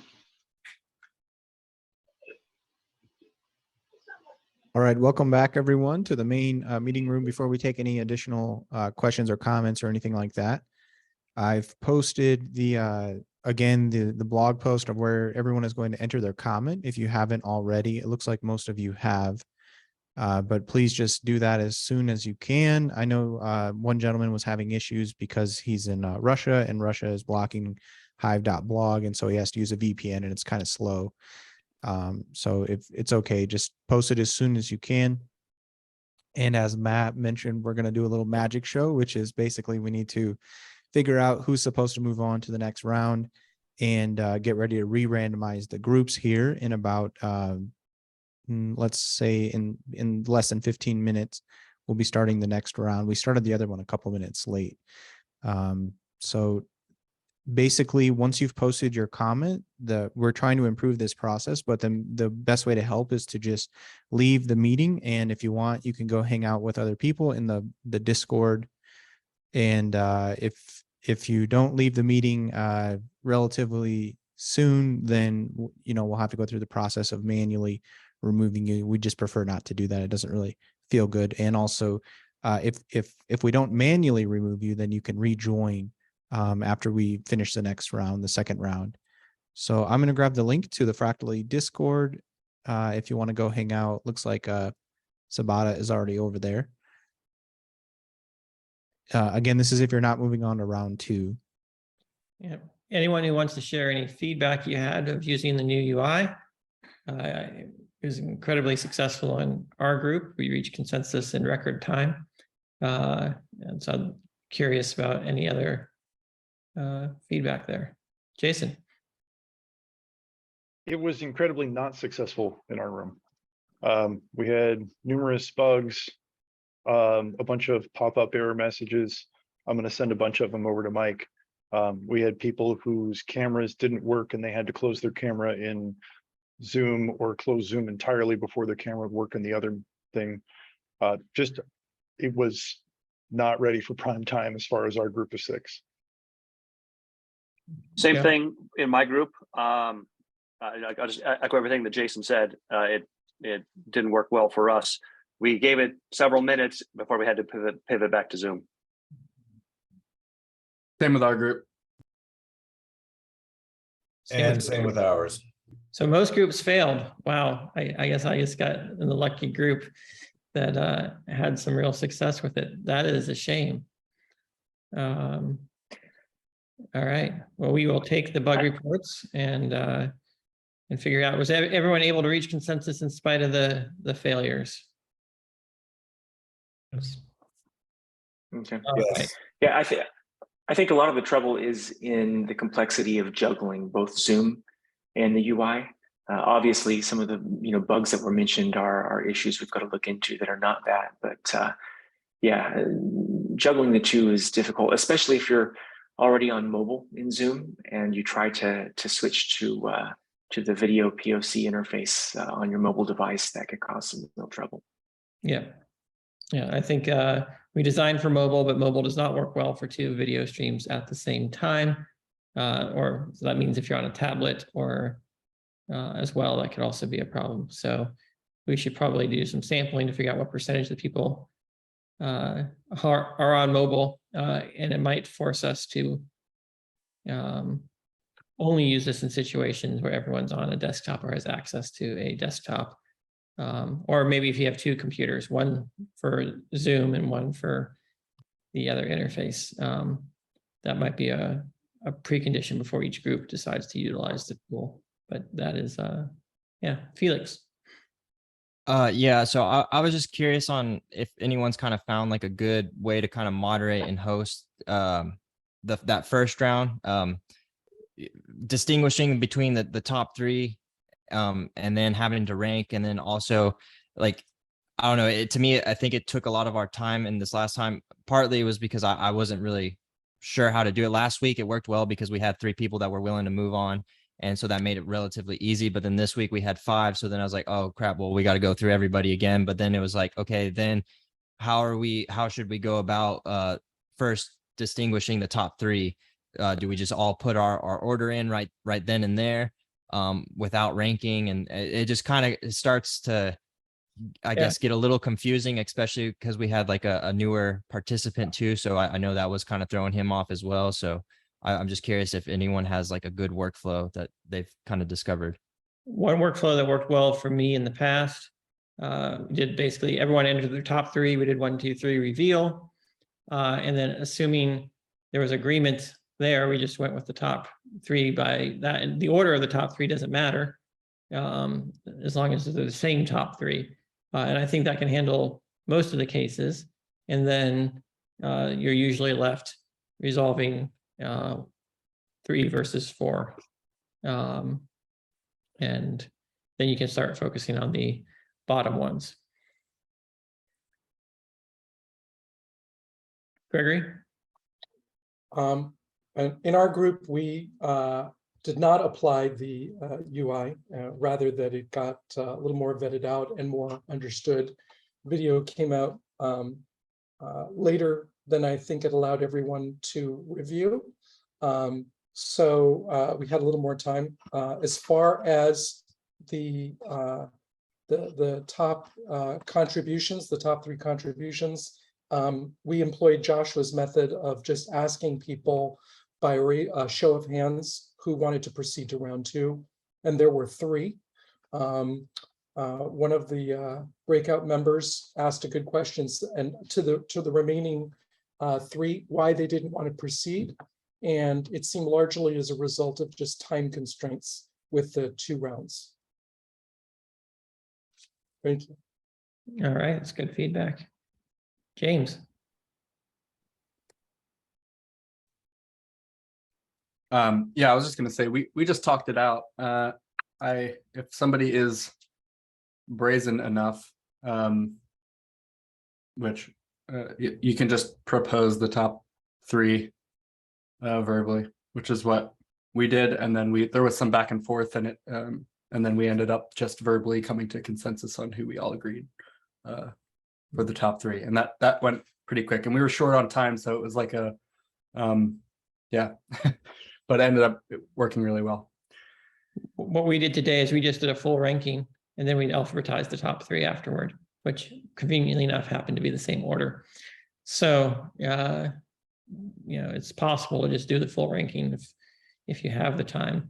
And so if there's a little bit of disagreement on the top spot, then you can just go to the second spot without necessarily reaching full agreement on the top spot, and just keep going down until you got them all as well, realizing you don't need to like fully resolve the top spot as long as you can agree, well, this is top, and we can have both the two contenders can be one in top two, and then we can figure out the next one and so forth. So it seems like you don't necessarily have to do anything different to shortcut it.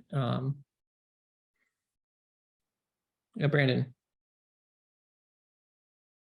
you're muted, Brandon. Thank you. And I'll keep my hand raised so I don't disappear for you guys while I'm talking. I wanted to echo what Gregory said, because that's exactly how it went for my group last week, unless we were in the same group. But we asked, hey, who wants to proceed to the next round and who doesn't? 3 didn't want to move on. So it was very easy to select the 3 that did move on. We focused on ranking the 3 that didn't want to move on. And when asked, again, all of them said it was a matter of time commitment for them. So 2 points of data saying the same thing.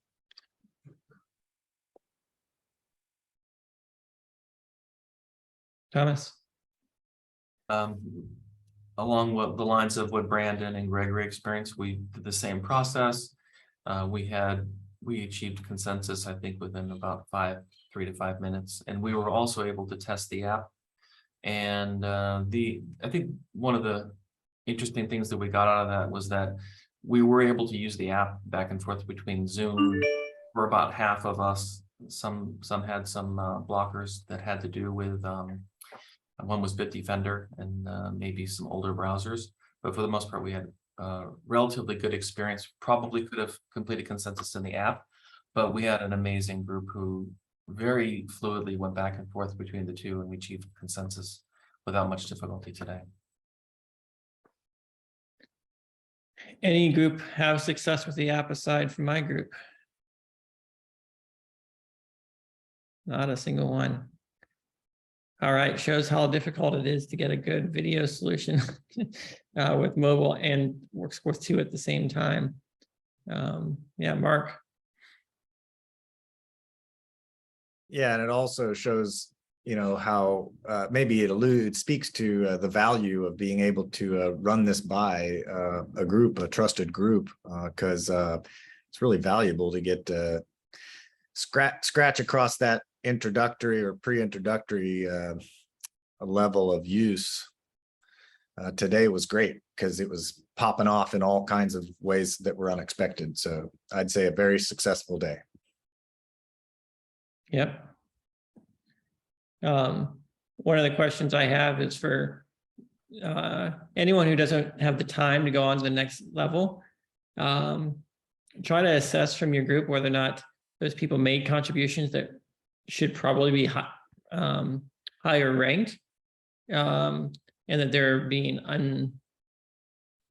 unreasonably uncompensated because of their lack of time on Saturday. So we should try to assess to whatever degree possible whether or not the people that don't have time are also the people who should be lower ranked anyway. Mike. Yeah, I just want to let everyone know, because no one said it, and I'm happy to speak up. We have tested this app so much internally and had none of these problems. So this is a pretty unexpected epic fail. I think everyone on the team would have bet that today would have gone swimmingly. And I think every one of us is shocked at the outcome. So really appreciate you guys, participating in the trial. We'll figure out what's wrong and fix it. But we've been doing trials for like weeks, and we had very minor ranking issues and stuff. But yeah, I just appreciate you guys playing along, and we learned a lot today. Brandon. Yeah, I just want to echo that and say that, this was a learning exercise for us. We have to get this out there in front of more people to find issues like this. For me personally, I wasn't surprised that a lot of groups had trouble. I expected, though, most of those troubles to stem from trying to inject a non-Zoom video solution into the middle of a Zoom call and juggle the two. It does sound like some people had those difficulties, but yeah, that's no surprise to me. Yeah, some of the errors that are coming up that are being reported to us, which we're capturing here, those are surprises, and we'll look into them. But I'll say too, on behalf of the team, thank you all for playing along and testing this with us. And this will help us sharpen the solution and improve and get to where we want to go with it. All right, is it time to do the next breakout? Yeah, it is. I'm going to click the button. You're going to get sent into your room. The same situation, 45-minute countdown, 60-second delay after that, and then come back. Hope you guys have fun, and we'll see you soon. All right, thank you. Everyone. Hey, everyone. Kocha and I were in the room together last time. Yes. Hey, Mom, Dan, Marcus, seen everybody. We know each other. Good to see you again. Yeah, good to see y'all. I'm recording, by the way, and I'll share this on social media at some point. So we won't try using the voting tool because there's no Fractally team members and it didn't work out too well. That's probably obvious, but I just figured I'd say it.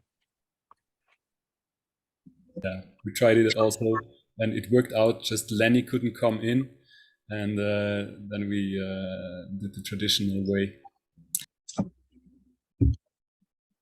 Cool, sounds good. Yeah, it was a mess for us, and it didn't work out at all. Really, we got it to work a little bit, but not really. But yeah, I suppose we should jump into contributions and stuff. Would anybody like to share your contributions? Also, Coach, it's nice to meet you too. I don't think that we met before, but nice to meet you too. It's a pleasure. Thank you. I'm looking forward to learning more about your work and who you are and stuff like that. But yeah. Can I start? Sounds good. Start with intro. Okay, my name is Abdurrahman Hojayev. I'm shortly you can call Hojayev if you want. And for last week, I was moved also for second level, and my rank was 3. Level was 3. For this, for last week, I should start. For last week, I did Telegram bot where you can write your Hive account, and it will show last time your level and average what your level is. There also I posted to the for this week I posted to this project to the GitHub with the open code, and in the data it's in JSON. You can see all who participated from the beginning to this 25th meeting, all their rank. And like if you want to use it, you can use it freely. And I will send link to the chat now.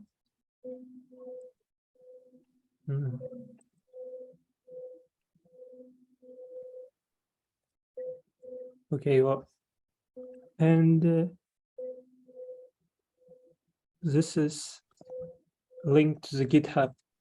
And also for those who speak in the Russian, I translate both. And this is Russian version. This is all for this last week. And also it's work in the, not in my local machine. It's work in the Heroku server. That's why you can use it freely anytime. That's all. Thank you for your attention. Thank you very much. I give Dan, yes.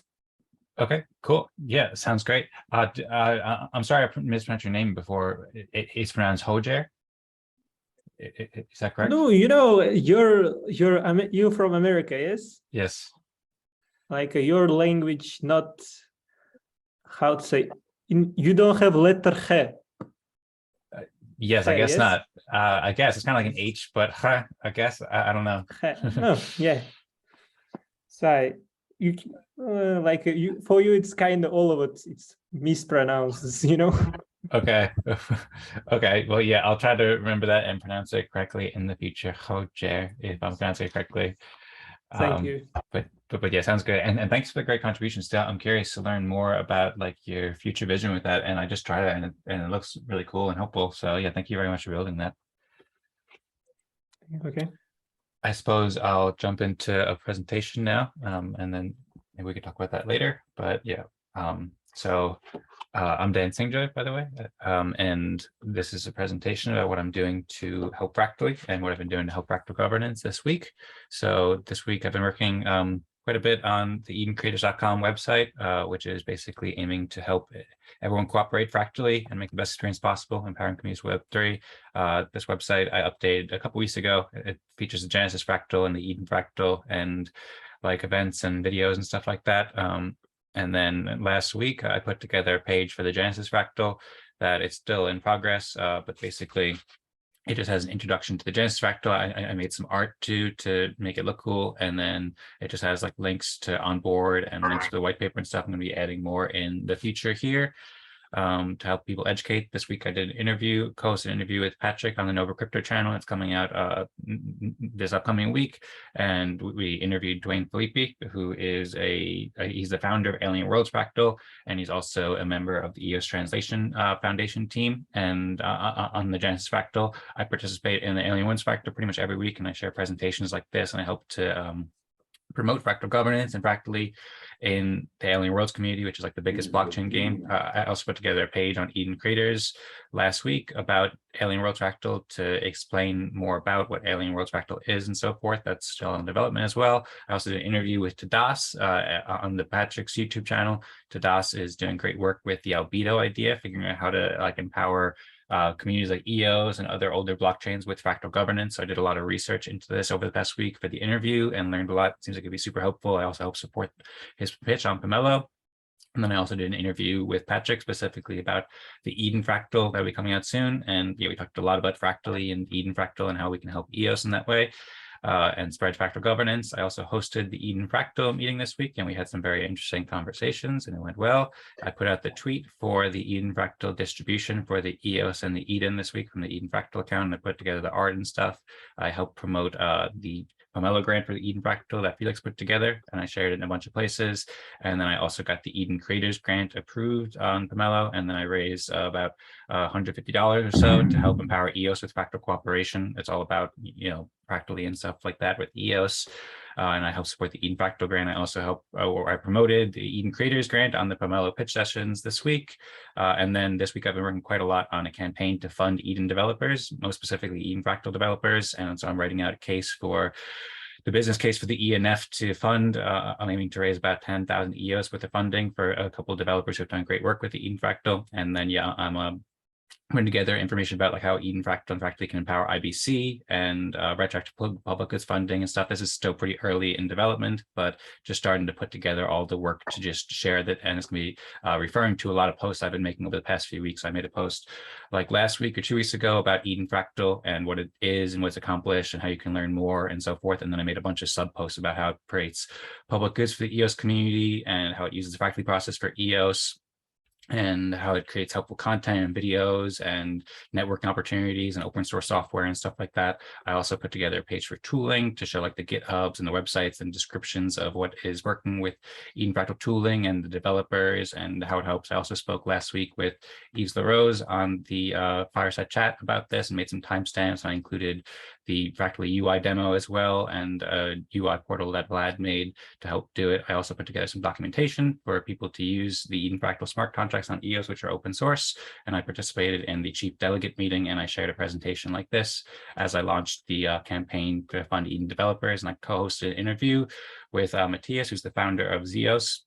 He's launching a Zeos Fractal, and so I've been helping out with like the branding and marketing and stuff as well. And so I've been retweeting all the different things for that. And I also wrote a blog post in the Everything EOS Weekly Report about Zeos and about the Zeos Fractal to some extent as well. So that's cool. I'm excited what the Zeos Fractal is doing. Retweeted some tweets. I'll try to wrap it up because I've been going for a little bit. Also, I spoke about Zeos Fractal a bit during this week's fireside chat, and I also spoke about Eden Fractal and funding Eden developers and Zeos Fractal on the town hall this week that I also co-host, and you can listen to it. And I spoke quite a while on the Helios Rising Twitter space about Fractally and Eden Fractal and so forth. And then I just like retweeted and just have been following and everything like that. But that's basically that And I'll wrap it up there. And thank you very much, everybody. Hope that made sense. Thank you, Dan. Thank you. If anybody would like to go next, then please say so. If not, then I guess I'll nominate Marcus to go next. Yeah, guys. I'm sorry for the sound of my computer. I think it's in the last breaths, and I have to buy a new one. So if the vent is really disturbing, tell me, and I stop instantly. So my contributions for the last weeks, were mainly the translation of the footnotes from German to English of More Equal Animals. I did the translation of the book, and Matt Langston asked me to share the footnotes with him, since he wants to add them also to the English version of More Equal Animals. So what I did the last 2 weeks is translating all these footnotes. It's about 51 footnotes, and searching new references. And maybe I can share my screen also to show you. Is this possible? Who is the host in this room? I think just Josh, who is the host of the whole meeting. Okay, so that's why last week it was possible, and this week not. Okay, no worries. I could have shown you the list, but yeah, basically I did the translation of these footnotes, and to share it with the Fractally community to work on a new version of the book More Equal Animals, so education purpose. Moreover, what my main focus is in Fractally is, or basically my main work is creating an audiobook, a German audiobook of More Equal Animals, and I'm about to record now the 4th chapter, and it's going really good. I do a lot of editing and experiencing with soundscapes in the background to make it a really nice listening experience, and that people like to listen to the book. I want to create a podcast-like audiobook where we have different chapters, maybe each week, and I'm going to publish it then. And in the end, there's also going to be the big audiobook, of course. And yeah, this is the main thing I do now for Fractally. And I was talking with a friend about fractal democracy, and I invited him to the meeting today, but he didn't show up, so I think he's still digesting the keynote and the white paper. And yeah, but hopefully next week maybe he's gonna join. Thanks, that's from my side, and we continue with Thomas. Great, thank you, Marcus. How's everyone doing? I'm gonna post my contributions in the chat here. Okay, so I'm a Fractally in Orbit team member. I have a blog where I make, where I post, and I had a couple posts this week about BitShares. So on the Fractally in Orbit team, I've been developing, a wider kind of mission. So like new strategies for, our team to, make contributions. So one of these strategies is to, support and engage different fractals in creative ways. So I tested this new strategy by, we sponsored an NFT giveaway for the BitShares team. So we purchased some NFTs from Alien World on Wax, gave them to the BitShares team to hand out as a reward for attending. I'm also helping build the BitShares Fractal team. Like I said, I wrote a couple blog posts for the team, and they were pretty well received in the BitShares community. I got, I was able to get the XBTS Twitter account picked up on the article, and they retweeted it out and things like that. So that was nice to see. And I joined the Alien World, the consensus meeting on Thursday. Also as part of strategy of engaging different fractal communities. And that's it. I will pass it over to Marco. Well, hi everyone. Yeah, I was also one of the attenders of the BitShare is fractal. BitShare has always been one of those things in the beginning, something special about it. So I was excited to hear about that. I'm also interested in what the Orbit team is doing. So that, I guess I'll start off with, I tend to read Fractally, not just because I cover it in the briefings, the weekly newsletter that you probably all know about. It's being distributed by Bywire, and it's getting a decent amount of exposure on Twitter. Tweet, I think, every day now. Has a whole history of Fractally and stuff, but in recent weeks, I haven't really had the time because I picked up a lot of new stuff to move forward. But one of the other reasons why I didn't rank high was because I started picking on things that might cross over from one fractal to another. So I kind of highlighted that as my main contribution, just so I could use these as a forum to get that out there for people who aren't part of the other fractals and stuff. And this week, it turned out to be the idea of valuing the most work versus the most valuable. And we are indeed talking about value, not just what traditional social media does, just bombarding stuff. And part of the reason why that's such a big deal is because we're talking here. People can raise their opinions live and stuff like that. So we can work smarter.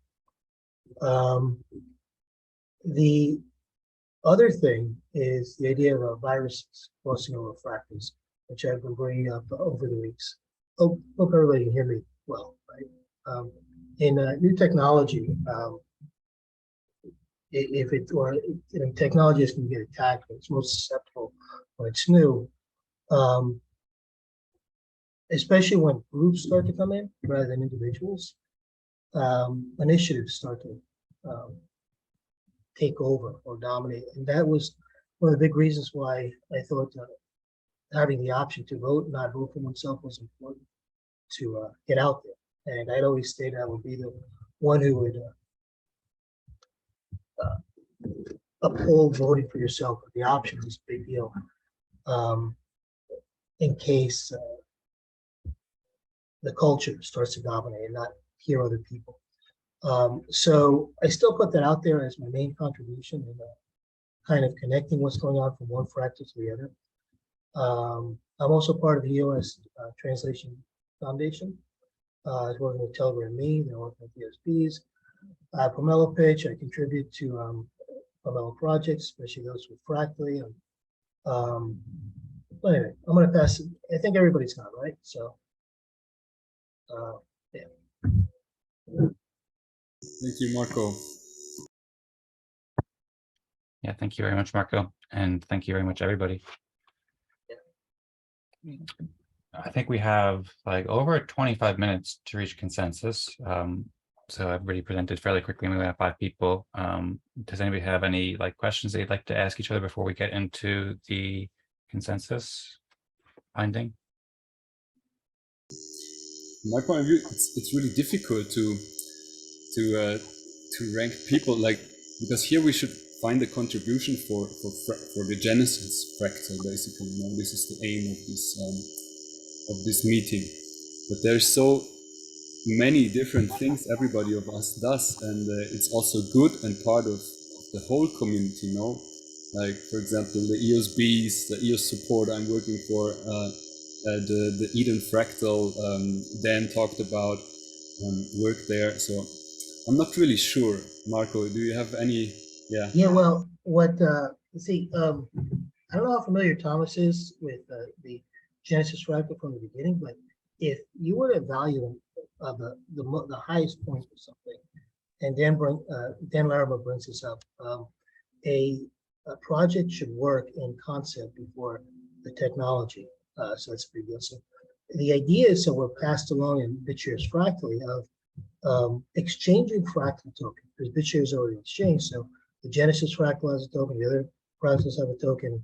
The idea behind Fractally is to have multiple fractals. So if right off the bat you could start with that, we move tokens from one fractal to the other, And you can have NFTs that are relevant to each fractal. I believe that idea started this past week. So if you're going to value the highest point of something that manifests, the origin point might be it, which is why I love saying that I have the story or the birth of fractal and stuff, because when you look at it, you could easily confuse someone if they're doing a Google search, as good as their AI is. When I say the fractal team, they say the fractal team produced Eden, and now suddenly your timeline is a little skewed. So it's obvious to put in timeline segments until you bring up, well, Fractally was once Clarion. But to get the real story is to go quickly through those, or decisively through each one. So yeah, I would definitely say check out BitShares Fractally. It's very small, but Dan has mentioned it. I don't know to what degree, but that has implications because simply because Dan mentioned it, what BitShares is. But from a personal, enjoyable thing, I like what Kolja, if that's how you say it, brought Fractally into the Discord. So now we're able to play with that stuff. You mean Telegram? Sorry, Telegram. Yeah. So, you know. Yeah. To respond to Marcus's, I don't think the question, but statement about like what do we value? I think it's not. I mean, it's of course helping the Genesis Fractal, but I believe that the mission is to promote fractal governance as stated in the Fractally white paper. So of course, helping the Genesis Fractal is great for that, but I think also helping with the helping to start the BitShares Fractal, the Alien Worlds Fractal, the Eden Fractal. These are all fractals using fractal governance according to the white paper and helping to spread it in different communities. So I think that those contributions should be valued quite a bit too. Thomas? Yeah, I have a comment about that too. I've been thinking about, this question or statement too. In reality, we actually all are contributing to the Genesis Fractal because that really is the only real fractal, and we're all on teams in Genesis Fractal. It's not like there is an official other fractal. Essentially, we're all on teams in the Genesis Fractal. So I think it's fair to value contributions, whether it's EOS shares, work. I think it's all really for Genesis. Do you guys kind of agree with that line of thinking? Yes, definitely. Well, everything is connected, so it's difficult to make like the separations and say, no, this is more part of this fractal or this fractal. So for me, it's the overall story which is valuable. Yeah, I agree with the alignment and the overall story and how they're all working together, but I don't agree with the assessment that there's only one fractal. I think that both the Eden Fractal and Alien Worlds Fractal have been both operating for, I think, both over 10 weeks now, and they both have communities who are consistently joining these events and also have tokens on chain. So I would say there are 3 fractals for sure, but I agree. They are working together. Yeah, I agree with that actually. When you put it like that, fair point. Yeah. Well, there's 4 fractals now. I'm going to give BitShares the highest respect out of all 4 fractals because it's the oldest member of it all, and Dan has mentioned it. So if you put those in there into an algorithm, BitShares is a lot stronger than it looks. But yeah, the focus of this meeting still should be the Genesis fractal. Those rewards should be at the end. Yeah, and to be clear, BitShares doesn't have a fractal yet, right? It's just a team, and there's a few people on the team who are working together, and you guys are making awesome blog posts and so forth. But they don't have 20 people now. There's not. Yeah, it's a pending form, it's a fractal that's forming and it's pending. Yeah, but on that note, there weren't 20 people at Eden, and there weren't 20 people at Alien Worlds. So keep those in mind. Yeah, I don't think that you really need that. We've had less than 20 people at most times at Eden Fractal, but we had close to that, and Alien Worlds has been like 10 to 15. Pretty sure that's in the white paper. as far as the sound philosophy. Yeah, it's part of the addendum, and it's certainly helpful. But I think that you can certainly have a fractal with less, but also there's good compelling reasons for having it with more. But anyway, I feel like let's get into details. I'm also wondering, for Hoja, I'm wondering how much time you spent building this tool, and then also what your future plans are for this tool. Do you plan to further develop it?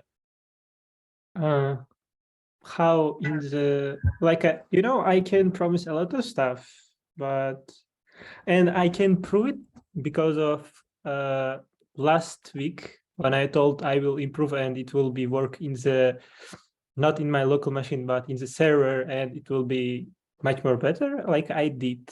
Yes, if directly answer for your question, yes, I have some kind of idea from Mark today wrote me, because in the first level he gave idea, and also there was a guy Maxim, also he like after meeting wrote me and gave idea what to add. And yes, if shortly, yes, I have wish to continue it. Yeah. By the way, I'd comment that the amount of time you put in isn't as much. Try. Well, I would say it's not as much a concern as how much emotional content you put in there that resonates you closer to Fractally. The experience make you more resolute to and committed to the Fractally. But the amount of time, yeah, we could zone out. But I thought it worked fast. It's on point. It's useful. I like it. However much time you spend on it. No, I think it's measuring time kind of incorrect, you know, because, you know, I could like spend learning how to do bots like I don't know, months, but like I think we should measure kind of skills, or I don't know. How committed are you to Fractally because of what you've done? Would be a measure of effort or kung fu, rather than how much time did you spend on it. Okay. If speak about time, I spent like it will be Monday, Tuesday, Thursday. This day, only half of this day from the morning to doing this, like debugging and all of the stuff, just putting to the server. It took me half of the day, let's say. Yes. And how much of the time that you weren't working on it were you thinking of it? Think about it? Yeah. That you Can you repeat? How much of the time did you spend thinking about it that you weren't actually working on it? Is it more than that? Is that part of it too? In the how this project come from like not from my idea. If you know, I think Marco, you know, I think you know Shahruz, yes? Yes. Like he gave this idea to do. Nice for the credit. Like, it will be like a nice to have this kind of bot which will show and how to say, we discussed it after the previous meeting what to add, what to do, and like during the week, like we little bit discussed about this, what to add, and he told to add Russian version of it, because how you know, he more about Russian side people who speak in the Russia, and he told like Russian people interested to see this, like this bot, and I said okay, no problem, and I did it. This is all what you want to know. Minutes. Yes, we should. And I would nominate Hoja for a incredible weekend. What was that, Marco? I didn't hear what you said there. I would nominate Hoja for a bot that actually brings Fractally to Telegram for everybody. And we can right now throw that out there. Suddenly you make a Fractally real for everyone on Telegram. That's value. Yeah, I just I entered my my account on there and it says Hive account doesn't exist. Try another one. Works for me. But I agree though. It is you know a great contribution. I thought it worked for Dan as well. Yeah, it works for me too, and I agree it's a great contribution. And I'm very appreciative to Koja for joining and building this tool. Although I would like to see, you know, more development. It doesn't like provide that much detail. Like Yeah, of course, of course, of course. Yes, I know, I know. Like it's not my first project, so I know it's like in the backend also not like a lot of code. There are like a few, but because of it work more with data, this is why few there. Like it's not doing something really hard in the backend. It's just showing info. Like No, if it will, if it What's will brilliant be, is you're working now too. You're getting ideas now. yeah, like Maxim added, I should add their kind of total amount of Hive levels. Yes, like overall how much level you have, like to correct this level, how much overall you have kind of idea for adding. Maybe you could add different types of like a median and different types of, so people can maybe before the Hive meeting they see, okay, this guy had like was ranked like this, and the overall score then is maybe not, because you round it also, no, on a number.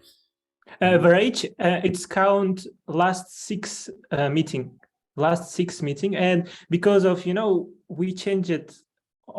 Before it was 6, yes, max result level was 6, and now it's 8, and kind of in the rounding it's become kind of difficult to count, because I always taking reference from Dan account. Now he last meeting level is 8 and average level 7. Like that's why kind of I think we should like after 4 or 5 meeting it will be compensated, I think. Should we start voting? Yes, guys. Let's Yeah, go. we should, I think. No. Okay. It's hard, you know. Can we do this open or do we have to do the blind? What? Can we just do it open in discussion or do we have to do the blind? I would say the Zoom chat works out best. I mean, the blind 3, 2, 1. Can we just do it open? Like nominate people and then I suppose we can, but I think probably just doing the Zoom chat works best. We don't have much time, and this provides, I think, more clarity about what people are thinking, and then we can discuss afterwards. Yeah, I think it's time to get to the meat and potatoes and just get the grind the consensus out. Yeah, we only have like 10 minutes left or so. So I'm ready to go. Is everybody ready to submit on Zoom? Okay. Yep. 3, 2, 1, go. it looks like we have consensus. Okay. Thank you, Yes. everybody. Much appreciated. I'm not sure. 7? Okay, yeah. Level 7.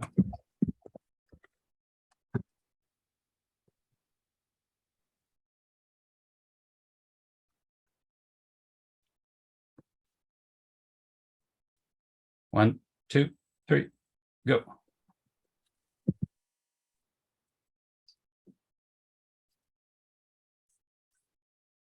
Okay, so it looks like Thomas has 2, and Marco has 1, and Marcus has 1, and Koja has 1. I'll So change it to mine. I haven't my tie in a while, and I know my stuff is out there. I just don't press it. If that helps. okay, well, 2 for Tom, is that it? Is that right? 1, 2 for me, and 1 for Marcus. yes, that's true. So I greatly respect everybody's contributions, and the reason why I voted for Thomas here was several reasons. One, I appreciated Thomas bringing the organization and sharing the text chat here, which makes it easier to see. Also, I think in general, like Thomas has made a lot of really great blog posts that have gone somewhat underappreciated. I mean, they've been appreciated a lot, but like I know that like the past few weeks he was ranked like number 3 or something in the second round, and I think just in general he's doing amazing work both for the BitShares community starting this fractal, and also with all these blog posts that are very well written and very helpful, and also building communities with like joining the Alien Worlds fractal. He also joined the Eden fractal, so I see he's interconnecting communities, and also with the NFT stuff. Sounds really cool. So that was my reasoning for voting for Thomas here. Thank you, Dan. Yeah, I vote. I usually hesitant to do the self-voting, but I voted for myself today too, because I think it's, you know, Dan Larimer created BitShares, and I do think this is like something he really wants, you know, and I think it's, if we can revive BitShares, which, you know, we're kind of doing already, so it's not just like a future kind of thing. It's, you know, we're grinding it out, and you know, that's, you know. Was the BitShares fractal your idea? Pascal technically like started was like the first one, but pretty much been there with him from day one, you know, talking about, you know, we linked up and pretty much together, started it pretty much together. I vote for myself because the Genesis fractal, the standard, is something I've seen that's fallen from week to week, and, you know, picked up and stuff, but it shouldn't. There's no need for there to be a disconnect between things happening. I mean, I know it's innovation, it's pressing, but we have members that participate in all of them. That should help keep things better aligned. And I do that both in attendance and in the meetings, among other things. Yeah, I also greatly appreciate everything you're doing, Marco, and also joining all four and supporting all four fractals is incredibly helpful, and you've been very supportive of all of them, so I really appreciate that as well. I tell you what, I'm going to switch my vote over to Marco, because I do see him at all the meetings, and, you know, I think he's not just attending the meetings, he's also like offering very valuable input to the meeting. So he's not a spectator. He's really brings a lot of value and knowledge to every meeting, and that's very valuable, I think. Just so you know, Thomas, the only token I recommended giving out in my gamer take over the world thing was BitShares. So when it comes to the heart of the matter, the things that I enjoy doing as a hobby, that I would spend my free time doing, BitShares is that experimental aviation aircraft.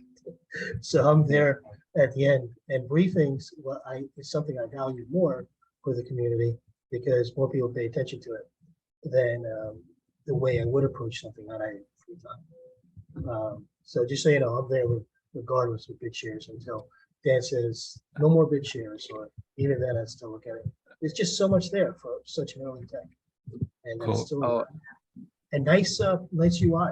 Another link that you sent. Yeah. I agree. So yeah, I'm also happy to switch my vote to Marco too. I think that gives consensus for Marco, and then he has 4, and then we can move on, because I think we only have like 5 minutes left or so. Okay. Okay. Is everybody ready for their votes? 3, 2, 1, go. I'm going to switch to Tom real quick, just to do this. Okay. Again, I'm valuing things that now, and I know that if we pressed as a group to get respect in the discussion in a way that gets people interactive through Gorgeous bot, I think that would go a long way right now. But change it, Tom. So. Okay. So yeah, and I'm not sure about Marcus and Hoja. I really appreciate both what you guys are doing. And I mean, I know that Marcus has been consistent. I think joining. Oh, what's that, Hoja? No, oh, okay, nothing else. Just Yeah, Marcus's translation. Okay. Sorry, man. Can I for one minute? Can I for 1 minute? Sorry for this. Sure. Looks like Hoji's having some issues with people entering the room. I'll have to up Marcus's thing. I just know that I ranked him high. I think the highest, the last time I heard. Sorry for this. Russian All good. translations. I feel good stepping back a little bit. But Yeah, I mean, Marcus is also doing the audiobook with like the really cool sounds, which I think is awesome too. And I was also curious to ask you, Marcus, will those cool sounds be available for all languages too, for that whole like podcast like experience? Well, basically the audio sounds, the soundscapes are from a friend of mine. It's a donation, and they are super nice. Like I would love to share them, and of course we have to ask him first. But I think he would be super into like to make really nice audiobooks in all languages. Why not? Last time, Mark said he would like to make a new English version as well, because the other version is like read out loud, and you have a lot of background noises. But yeah, definitely they will be available. I think so. I think he has nothing. Yeah. by the way, Marcus, I'm not very hopeful of getting a economical solution through CryptoWriter. I asked around it, and I'll keep an ear out. Just so you know. Yeah, thanks. It's really difficult to finance the project. Basically, like Pomelo went down so hard, like it was on $1,500, and now it's like 200 something or so. Like it's not really the funding I expected, but of course it's difficult. There are so many nice projects, so I think I'm gonna do it just another way. I like We the got 3 project. minutes, but maybe through EOS support. We are looking to fund projects in EOS Respect. And we may be working with Fractally. I'll let you know on that, because we do front load funding. Yeah, and EOS support, we're funding projects, but they have to do directly with EOS support, no? And basically the audiobook is not something from EOS support. Of course, it helps in the bigger. We have a new thing called EOS Respect for things that Yeah. are kind of aligned. So I'll check with it. But sorry. Check it out. It's really nice. It's like Eden, like also the UI and everything. And last time we funded the Chinese Eden. So it's really interesting what's going on there. Will we vote? We ready for level 5? Yeah. Yes, I guess so. Yes.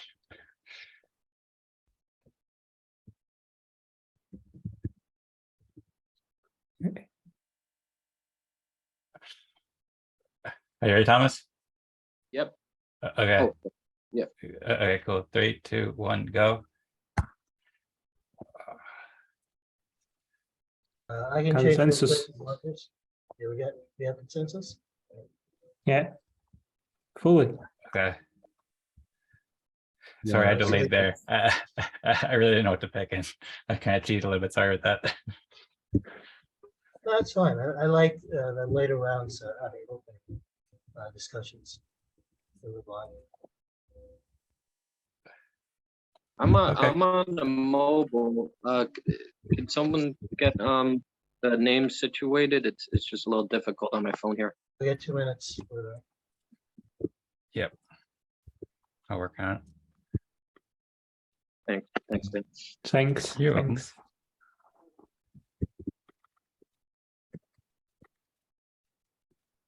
Let me know if those are right. There are no hats in there, but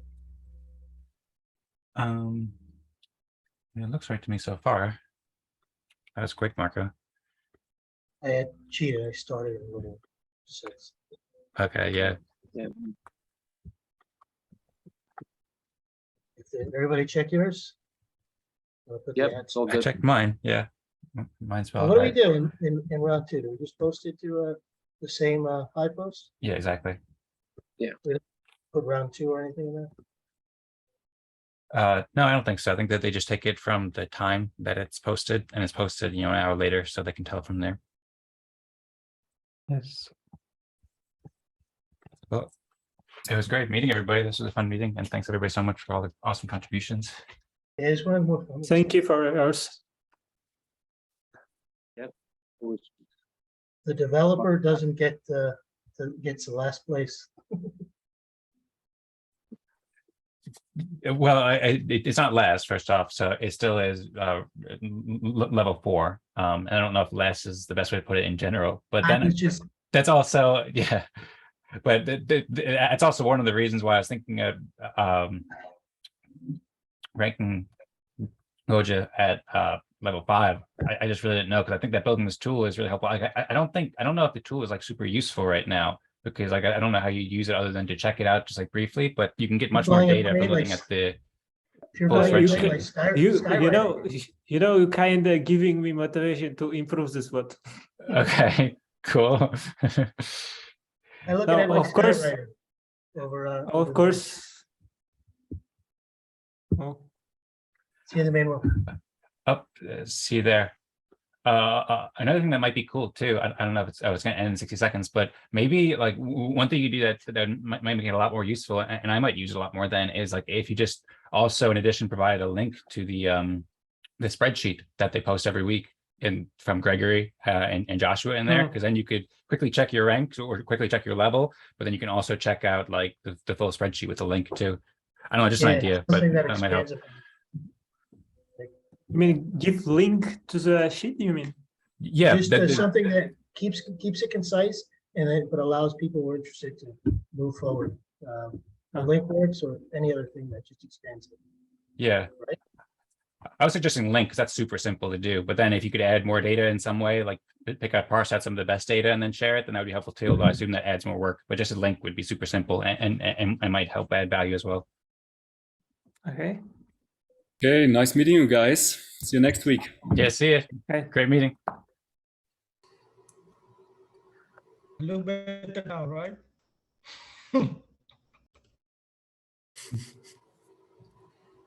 Because I get the time backwards, so I get younger. I wish it worked that way. All right. First question, how many groups, aside from my group, were able to use the new tool in the second round? We didn't try. All right. We had a successful second round using the tool. Identified that a lot of the problems tend to be with Safari. Switching to Chrome solves the problems for me. But yeah, so I don't know if it's just Brandon and I, any room we're in, it happens to work, but that tends to be the way bugs are. The developers show up and it works for them and everyone else reports all the problems. But we had a very fast consensus utilizing it and we learned a lot. Did anyone happen to record that room, Dan? I do not believe so. Okay. I put the link again for the blog post if you need that. Just make sure that you make your comment. Don't wait 45 minutes from this point. Just make it right now if you haven't already. Felix, did you have a comment or a question? Yeah, so I guess quick question. So we use the app and we had all like the smiley faces, which I guess that doesn't mean it's unanimous consensus, but we're all using those results because the time came out. So when we post that to Zoom, we're going to have some variations of like, well, it's not going to be a unanimous decision, but there was consensus reached, I'm assuming. Is that what is that? Is that what that means? If you saw all smiley faces on yours and you copied it, that means everyone there was 4 out of 6 or 3 out of 5 agreement with every one of your things. So that means you're good. The only person who has to worry is the person who doesn't see all smiley faces. They're going to see, some that look like this. That's an indication that you need to get right with the group because you are out of consensus. So as long as you're seeing all smiley faces or all 100s and smiley faces, you're safe. If you're not seeing all smiley faces or 100%, that means you're at risk of not earning your respect because you did not get in consensus. So your goal in using the tool is to get to all smiley faces by communicating with the other parties and negotiating until you can get your ranking to match what everyone else is. So I think that almost everyone in your group was fine, at least the majority of your group got the same answer and posted the same thing. And one or two people in your group had a slightly different order and was not able to sort it out. So in that case, I would say maybe Felix you should post the consensus order that you saw, and right, and then the rest of the group can take it from that instead of taking it from their own view, if there was confusion there. Right. So this is different, which was nice because, so for example, this last room, we didn't reach unanimous consensus, which is what we've been used to, really, kind of, right? We've all basically posted the same order when we've been doing it manually, but in this instance now, we're going with what was spit out of the application, which, as long as we had all smiley faces, will for each rank. Actually, now that I think about it, it is possible for you to have all smiley faces and you have different consensus groups on different people. Each individual person has a 2/3, but not necessarily all people have the same 2/3. So this is some feedback that we might need to work into the UI as to whether or not there's global consensus or just local consensus. Local consensus being 2/3 of the people agree this person is at this rank. The different 2/3 of people agree this person's at this rank, but they're different sets, and that could pose a problem. So you would see an indication that you're at a consensus, right? No, you're in consensus with two different groups. Anyway, this is something I'm going to investigate with the team this week, and I think there's going to be a need to update the UI. One, we discussed a button that would instantly put you in consensus if you're not in consensus, and another is an indicator of whether or not, if you submit right now, and if everyone were to submit right now, what you see, would you be good or not good? And that would be something to think about. But that's a good feedback. That there's some learning curve on the UI and some enhancements that are going to be necessary from it. So thank you for testing it. Well, so I think we need to figure out what to do though then in this particular case, right?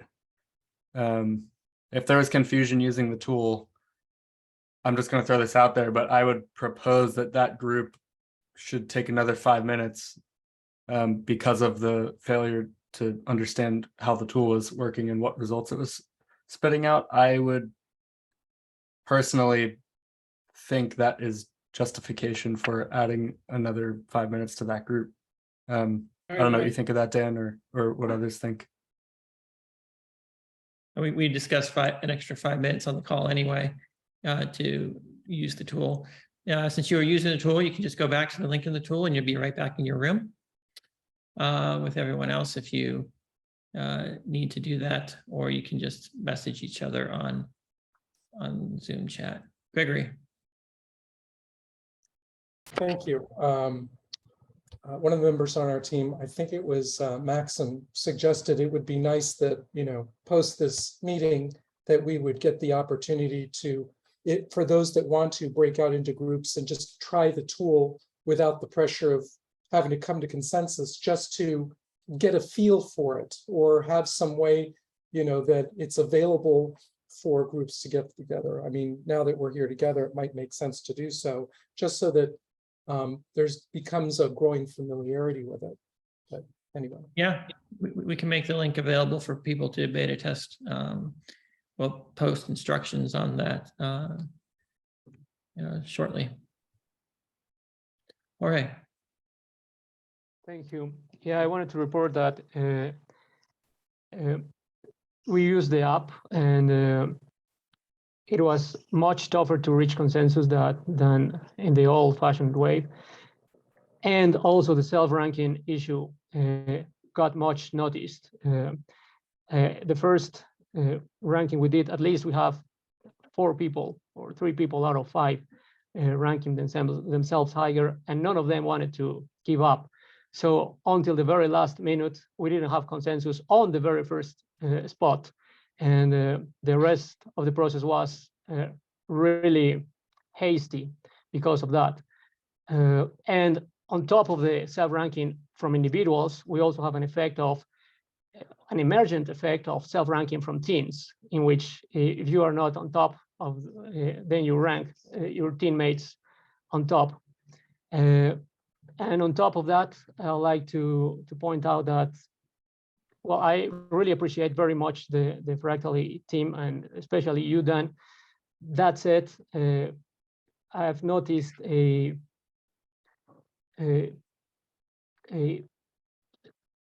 lack of consideration from that team to us who are volunteers. And I think I did a pretty huge contribution this week. And I found really surprising that the tribalism was so strong. Well, maybe I'm using excessively harsh words, but yeah, I think we volunteers should be valued more highly. Yeah, I think I do notice the people who are donating substantial time and or resources, traveling places, going to conference, spending money to make those things. That's a highly ranked contribution in my mind. I want to thank the people who are doing that. One of the things that we have the statistics on is the total respect earned by the Fractally team relative to the total respect earned by the rest of the community combined. And I don't want to speak incorrectly, but we could get those exact numbers. I think it looks something like 40% going to Fractally and 60% going to non-Fractally. So I believe the majority of the respect is being distributed to community members that are doing things relative to the Fractally team members. Yeah, I thank you for those words. Maybe what I just said was just my emotional impression. I just noticed some lack of flexibility and really appreciation from other people's work. Thank you. Yep. Well, I can say that there is definitely going to be team bias in the rankings. The team bias factors in the fact that team members know what their team members are doing. They trust and value their team members' contributions more just because they're team members, and it's going to just naturally be that way.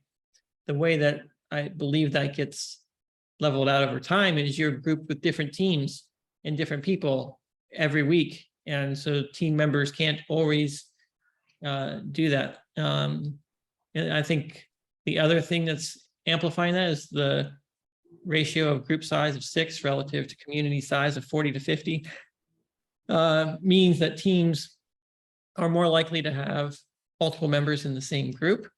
As the group size grows, the probability that 2 team members will be in the same group will decrease, which will decrease those risks. So I think some of these are artifacts of small global group size relative to breakout group size. Felix. Yeah, I was wanting to kind of add some comments to what Jorge is saying. It's tough. Like what I'm really starting to have a hard time with in these last couple of weeks now is, especially in the second round, we've got a lot of high contributions, but then when we're in a group with Fractally team members, it's hard for me to be like, it's hard to rank you guys low, right? Because of you guys, we're here. You're building the software, you're pushing us forward. But then what I'm struggling with though is you guys are partially getting compensated though monetarily, and so there's a bit of like, well, the ones who are offering the volunteer work, that there you can make the argument there's a little bit more sacrifice on that end, and so that where that's to be made up is with the allocation of the respect tokens.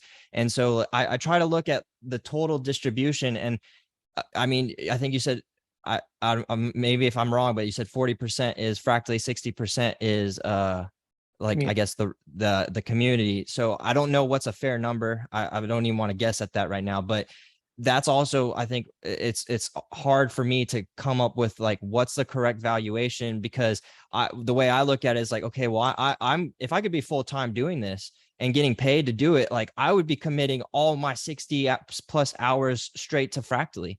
But bottom line is I have to work and pay my bills also. And so like that's where I get, and I'm not trying, like it's tough. Like I said, I have a lot of respect for the Fractally team, but that's where I'm partly where I'm just like, guys, like I'm also like taking a lot of my time and I have a skill set. And so when I start to think about we're valuing everyone's contributions, it starts to get like, well, we could start to put like maybe a rate on everybody in a sense. Like, I don't know if that's kind of dangerous to go down that route, but at the same time, like everyone brings their own skill set, everyone brings their value, and depending on your experience, what you can bring to the table, everyone can have like a dollar rate of what they're worth. And to factor that in it's tough because we're between two currencies, basically a monetary one and a future based one.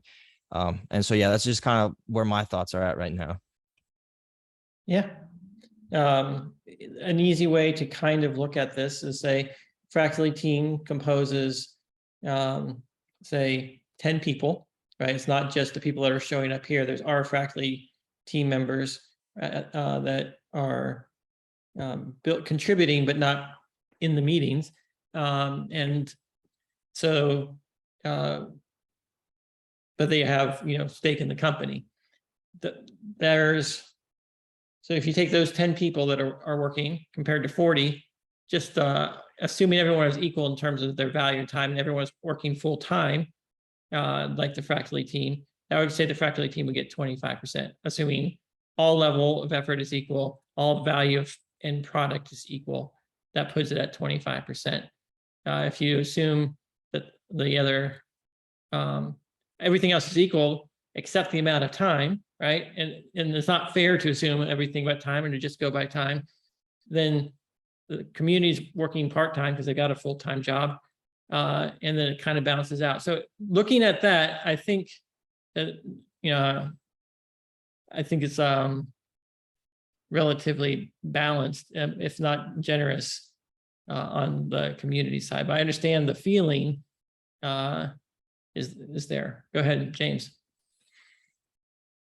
Yeah, I just want to make a comment. Like, I don't much look at the total distributions or try to think about these percentages and things, because these are all outcomes. And I don't think I think that the best critiques are critiques of the process and ways that the process is unfair. So if you're in a meeting and your goal is to rank order the contributions in that meeting, I think that should be the goal, is rank ordering the contributions, and that the outcome that comes out of rank ordering contributions is self-justifying from my perspective. I would say, though, that the arguments that Felix is making are legitimate input into that process and can impact those things. So I think absolutely he's making an argument for people to suggest that maybe Fractally team members are overcompensated relative to others, and that's a fair argument to make. You're right. You're entitled to make that argument, and he's also communicating like his perception, which is very real and legitimate and worthy of being addressed. So I agree. I don't think we should target a particular end, but I do think it's worthwhile to do a sanity check. If you took everyone's implied salary in the market and then added it all up times the level of effort, what would that outcome look like in terms of percentages? The biggest challenge, of course, is discounting time contributed versus perceived value of the output of that time, right? We're not all pulling necessarily in the same direction. As a developer's time, the same thing as a lawyer's time. It's the same thing as someone who's just posting on social media or blogging. All these different things have different skills for their time. But if we could do a sanity check along that lines, if people were willing to be public about their market things, and we trusted those numbers. But as the relative fairness of that is something that I'm looking at as well. I say how much dollars am I and other investors putting into Fractally relative to the amount of respect Fractally is getting, and that is that's the number every investor is looking at, and can they trust the community to value what we're doing or not, is the other risk factor that we face when it comes to raising money to build these things. And so Fractally team's arguing pretty strong for that, but we also recognize we're nothing without the community. And so it's a symbiotic relationship where we need to really balance all these things out. Mike. Yeah, completely agree. And there's two thoughts I have here. One is more fun than anything else, but just to provide perspective. So one is I have an ego like everyone else, and I sometimes get attached and argue these things, but I try to remember there's the absolute number, right? We're all earning respect. And the ego gets involved when the rank order happens. When the rank order should just be based on contributions, period, right? None of us would be here if it weren't for Dan. I would vote Dan at the top most of the time, just for that one reason alone, because this is all just nothing without the whole idea being birthed. But there's a limit to that. If I were to drop off tomorrow, I shouldn't continue to get that. I'm putting ongoing effort in week after week. But go ahead. Right. And these things all need to be considered. And I think that's partially where I'm going. Like it is more complicated than we can even state in the moment each time. I feel like we can always find new things to value. So absolute versus rank order. If I come in, top rank -2, -1, -3, I'm still doing great. I'm still excited about what the outcome is. It's just a matter of rank ordering contributions. And the more fun part, because I'm paid to work for Fractally, I think a lot of people have talked about offsetting what a Fractally employee would be ranked because they're paid. Well, I'm paid to do what's needed, which means I'm not always doing what I want to do, right? If I was in the community, I could pick my favorite thing, I could leverage some particular skill, but I'm paid to do what's needed. And that's a path that, Gregory's in meetings with lawyers. I don't know about y'all, but that does sound exciting to me, but it's crazy valuable. So, I think there's a lot of caveats and things like that the more I think about it, the more I think, this isn't as simple as I've been viewing it. That person is doing this and that's really valuable. Or anyone who's getting paid by Fractally is giving up a lot of their respects to the company to go to the person who's funding their salaries. So their compensation's irrelevant because they're giving up half of whatever respect you're giving them just because of the fact that they are compensated. Right. So. Cool, thanks. Yeah. All right. Thank you, Mike. Really appreciate it. So regarding this compensation to the Fractally team, last week I was in a room with a Fractally member who, not me, maybe I saw a video of someone in a room with a Fractally member, and this person was assuming that this Fractally member was being paid, and as it happened, he wasn't. So I would like to know, to settle this thing once and for all, what percentage of a full salary are you guys being paid? Like 80%, 50%, 20%? Are you being paid $1 a week? Because that changes the perception many people can have here. Thank you. Let's just put it this way. They're either getting their compensation in cash from the company or they're getting it in equity in the company. Either way, they're being compensated for their full-time effort, and they've split their cash versus equity with the company, as well as they've split their respect share with the company. So is it really relevant how they've negotiated on the back end relative to what they're doing? And this is a very sensitive subject for the company and difficult to communicate. I appreciate the open communication with everyone, and we're trying to be as transparent as possible. But I do want to make sure that we don't dive into the weeds and say, well, if someone contributed something to the community and you value the fact that they were paid to do it, and that they're given the respect they earned to someone else, is not as relevant as do you value what they did. And so maybe, yeah, Felix.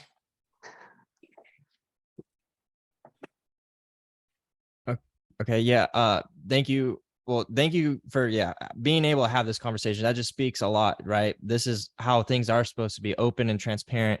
And one thing I guess I kind of want to like comment on what Mike was saying. I think the issue though here is like it may not be work at the end of the day. Sometimes work's not fun, but you got to put it in. And so I think the question though is like what is it? Are you guys potentially double dipping, right? And that's very hard to gauge though, because I think that's kind of one of the issues there. But I guess one of the things that comes to mind, it's kind of like a thought experiment. If we had, for example, Vitalik Buterin come in and participate in this meeting, but he just comes and participates.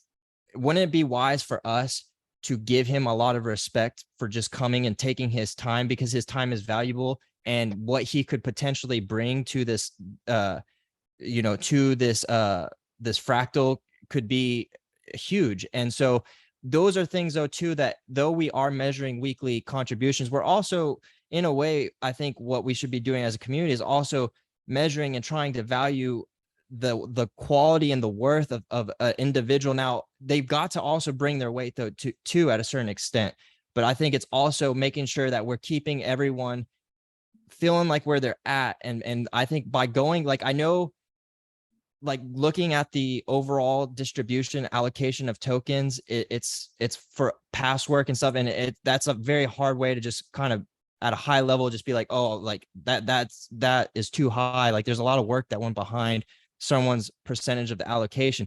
But if somebody's putting in a lot of work and it is committed and they feel like, okay, I maybe should be a little like higher on the leaderboard, and though that may not be a great way to look at things or even say things, I do think that's human nature. We want to know where we stack with our peers. That's a competitive environment, and that's not necessarily bad as long as competitiveness doesn't turn ugly. And then it just keeps everything moving forward. But yeah, I guess that's just kind of where the problem is, because the tokens aren't liquid, we have no idea what the market values these tokens at. If we knew what the market value these tokens at, people might feel, wow, this is the most profitable thing I'm doing. It's more profitable than any job, regardless of what rank you're getting. So there's some of those things to factor into the mix. And someone like Vitalik, if he showed up one time and disappeared, he might get high ranking one time, but it's going to take a while to average in. He won't actually get that much. But if he shows up week after week after week, and as a result of him showing up, 100 other people show up, yeah, obviously that's going to be a really good contribution. But getting to a point where like, we need to remember we're producing more value by cooperating and coming together than by not. And that's, and all values have to be rank ordered anyway, and we're statistically sampling that, and people decide what they value and what they don't value. And so, yeah, and it's perfectly fair. And one of my biggest commitments is that the community reach consensus on what Fractally receives. Like, we're not dictating what Fractally receives. We're making the best case we can and asking the community to reach consensus. So no pre-mine, none of that stuff going on here. So we're arguing for ourselves as much as we can, but also in the sense of fairness, just like you are. So I think it's a good conversation. Perry. Well, I think it's useful, I think, to look at what does success look like for Fractally? And there's many ways to look at that, but one way would be that the people who built it accepted the token as compensation. Now, how far out that is in the future, that's we don't know. But I think that would definitely be a milestone that fiat was no longer necessary. Thank you. Mhm. Yeah, thank you. Andrew. Yeah, I just wanted to share my thoughts on what Felix was talking about. I guess to me, I see what Felix is saying, and more specifically, I think for me, and this is not necessarily a reflection of the scientific process, if you will, of Fractally, but more thinking about it as a sort of traditional crypto asset. The pre-mine thing is one thing in terms of if the Fractally team ends up with ballpark 40% and everyone else has 60. If I were looking at that as a crypto token, I'd be like, whoa, that's quite a pre-mine.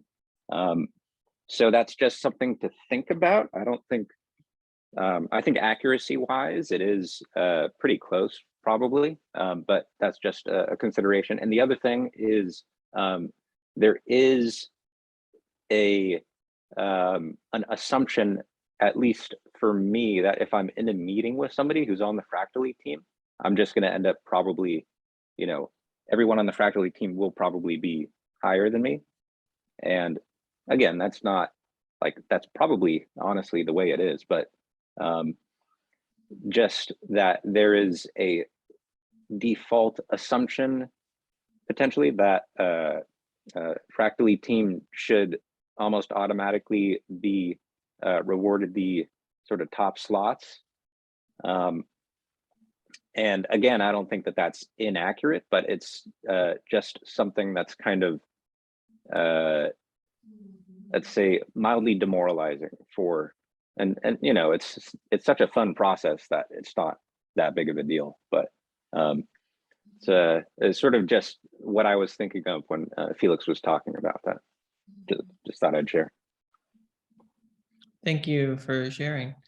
Yeah, we want to avoid groupthink, and it's good to constantly challenge and reevaluate, make sure you know why you are putting the Fractally team members there and that you are considering the value and it's not just an automatic reflex. Because if it becomes an automatic reflex, then it's really easy for the Fractally team to sit back and just assume that we're always going to be the top and no one wants to deviate. But I believe wholeheartedly that the Fractally team is working extremely hard, is extremely passionate, and is producing the value that makes it possible. Matt. My contributions, so the way I look at myself is I do not work for Fractally. I am not on Team Fractally. I'm not on any team, but I treat myself as if I am. I do everything I can. My contributions try to support Team Fractally's efforts because I need this project to succeed. So I could go off. I liked how other people, you know, I have a lot of useful skills. I could be doing anything, and they would be more fun than what I do for Genesis. But I choose to focus my energies on Genesis because I don't think there's a lot of time left. Personally, like I need to see this project succeed, and so much so that I probably have the best job in the world. That I may want to decide to devote 100% of my time to Genesis. That's how important all of you are and the effort that we're trying to accomplish. I look at this as the moonshot, and we're building Apollo 11, and we're building an Apollo rocket. And maybe I am, maybe I'm a low-level engineer wrenching on some rocket booster, and I'm not the astronaut. I'm not going to be the guy that walks on the moon, but I'm still a part of that effort. And I can't imagine anything more important than what you're all doing and what I'm doing with you. So I kind of take the long horizon of reward other than the short term. Thank you, How Matt. much? Yes, really appreciate your contributions, and it was really tough. In fact, in our call, one of the biggest debates was between Matt and a Fractally team member about how to rank them in a relative order, and that was really, really tough because Matt has been doing fabulous work mathematically analyzing like very detailed oriented work to make sure that our math and our spreadsheets and all that stuff is as accurate as possible. It's the exact same type of work that Fractally team members are being paid to do, and he's doing it without pay. And now the pay is really just an extension of extra work I'm doing, because and not just me. There's other investors who have contributed, and the employees themselves are working less, are getting less than they made in past jobs. So it's a it was a tough call, and I guess Matt, you could share what was your feeling about how we resolved that, and how do you feel about it? I feel like it was resolved fairly because we had a rich, robust discussion about both contributions. And I got to hear how people were weighing my contributions to Brandon's. And we ultimately had to come down to putting a number on effort, because what I realized was that people valued my contributions equal to Brandon's, but then Brandon put in more effort than I did, right? And that was a very easy way for me to be able to understand how I needed to be ranking contributions. So it was very fair. The whole process, this whole process to me is totally trustable, 100% trustable. I've not seen a more trustable process. Thank you, Matt. Joshua. Okay, so this is I'm just asking for some clarity. You can sidestep the question and we can address it in like another way. But right before we went into the rooms, Jorge wanted to clarify the way that we always say that we're looking, don't rank the individual, rank the contribution, or rate, maybe is a better way to say it, value it. And this whole time, I think I've mistakenly been misinterpreting the way that we're using teams. And so I just wanted the clarity on the thought process. So this entire experiment, the way I've been looking at it, the way I've been advocating for others to look at it is, if a member is a part of a team, they can present the collective contributions of their team, and you're still valuing the contribution that they're presenting. And what it sounds like either has shifted, or I've just misinterpreted this for many weeks, is that the collective contribution of a team doesn't matter, and nobody is there representing the collective contribution of a team. Yeah, so this is something that has been shifting and coming into clarity, thanks to the research of some people in the team look concerned about double dipping, and I was evaluating that. Also, the concept of a team being focused on a particular thing together. I think the concept of teams is more like your friends and family. They're your accountability partners. They're the people you enjoy working with on a regular basis, doing fractal stuff. You don't necessarily have to be doing the same thing or have the same interest. The only thing you really need is you're aligned on Fractally's mission, the Genesis Fractal mission, and you like hanging out together, and you're going to hold each other accountable. By being a member of a team, where you're saying this team is going to be the one that's going to be judging half of my distribution. And so the team provides the long-term thread, the long-term accountability. They're the ones that actually gets to know your work. They've got more insight than some random jury of your peers. In the meetings, you can talk about your contributions to your team. What you can't claim credit for is compensate me because my other team members have done something great. That is, I guess, the direction that we're asking people to subjectively. Obviously, you can subjectively do things differently, and we can't stop all the factors that people are subjectively including, and some of these things are impossible to separate. But in general, you should try to compensate the individual based on their personal contributions, regardless of whether they're on a team or not. And I do think that a person who is on a team is, for example, I could consider adding someone like Matt to the Fractally team. He doesn't necessarily have to work for Fractally, our company. But but he could be on the team because he communicates with our team so frequently. And we have really good insight into the work that he's doing. That is the only thing that's required to be on a team. Is, you know, this is the crowd you're running with. These are the people. Do you trust the other team members? Then you can trust those team members to hold the individual accountable. And so teams are about building trust and relationships and human to human connections. And that is valuable. The whole group benefits when the individuals in the group have accountability and tighter relationships versus being atomized, or we just have a bunch of individuals that have no other relationships holding each other to any type of accountability. So that's the role of teams. And I think getting it separated from viewing teams like you would in a business where you've got scrum groups that are tackling particular features together. Maybe they work together, maybe they don't.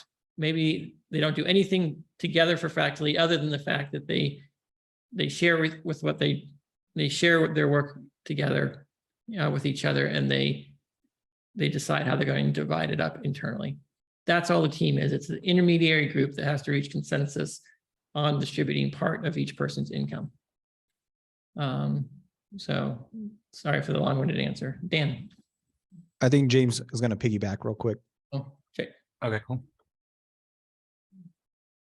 You're muted, James. Dan, if I could, if you had to comment on there, please go ahead. I have a comment on the same topic. Yeah, my comment wasn't related, so feel free to go ahead, James. Cool, thanks. So I just wanted to comment on teams from another perspective, which is teams are they're intended to be the group with which you can have the most closely aligned visions, right? You align with your team, you're working most closely with your team. What that does from like a mechanism design standpoint is it means you are moving in the direction of the mission of your team at a higher velocity than anything else. So what that means is that basically you have a little internal economy of scale. You're able to benefit from each other's contributions to a greater extent than you're going to benefit from the contributions of people that are not in your team, because your mission is aligned really closely. And so what it's actually relevant to me as like in a breakout group, if it's relevant to me that I know you're on a team and I want to know what the mission of your team is, because I want to know in what direction are you speeding. You're speeding in a direction, and so it helps me like weight the contributions of that you say your individual contributions were, because your contributions are in the context of a speedboat that's heading in a particular direction. So like if I could have it my way, I think what I would say is in a breakout group, if you're on a team, what's relevant is not that you iterate through every single individual's contributions from your team. And I agree completely with the analysis by Jordan that it would be incorrect to just multiply the contributions by the number of people in the team. But what I do want to know is the mission of your team. So tell me your contributions and tell me, this is the team I'm on, this is our mission. And that lets me know in what direction are you moving the fastest and how closely does that align with my mission for where I'm trying to go with this fractal. So teams are extremely relevant, and they're in fact the way that we can most tangibly benefit from economies of scale in decentralized collaboration. I'd like to add one thing to that is we talk about 1 + 1 = 3, collaborative value, and fractal. Teams are a subfractal of the greater thing. And when teams amplify things, then a community of teams is more powerful because of the internal fractal structure that we're producing. So someone on a team, as James says, is necessarily amplifying their value produced to the extent that they're cooperating well with their team and their teams being well organized, because the teams 1 + 1 = 3. And so that's why teams are very important. And I think anyone who's not on a team should find a good group of people to join their team. So yeah, dancing joy. Yeah, thank you very much, Dan and James and everybody for the fascinating discussions and everything.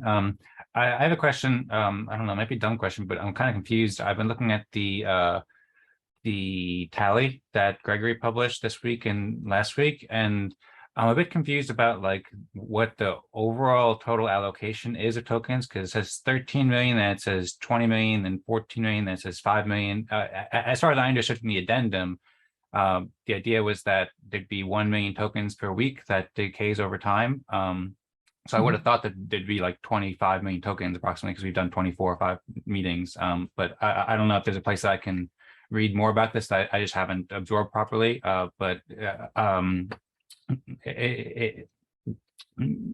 Some clarification would be appreciated to know exactly how many tokens there are and so forth.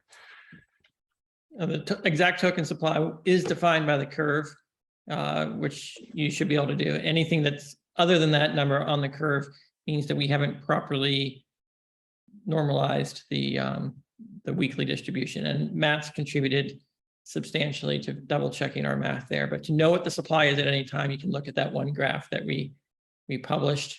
And I think there was 4 years out, there's a little anomaly that we need to clarify. But and everything before 4 years is defined by that graph. Okay. Is that the graph that's on the addendum page? Oh, and thank you. There's an updated to the addendum page. There are 2 blog posts I made on that. One updated the math. And then, yeah. Okay. Happy to Thank you. provide some context as far as what you're actually looking at there, Dan.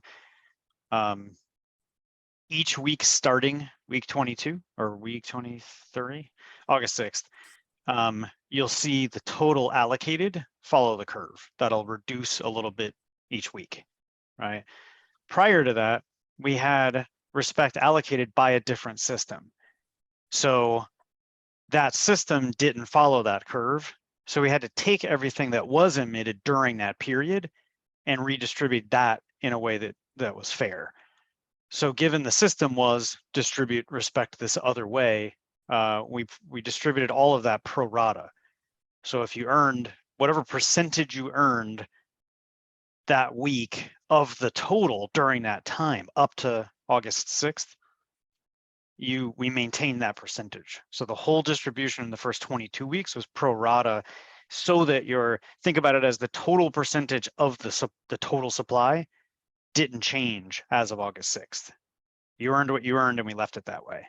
We didn't want to impact those relative ratios. Yeah, so the numbers changed relative to each other. Everyone had the same percentage before and after that 6th, and it should scale to the supply as of 22 or 23 weeks into the thing. That should be the token supply there, pro rata distributed over all respects, distributed in the first 3 months.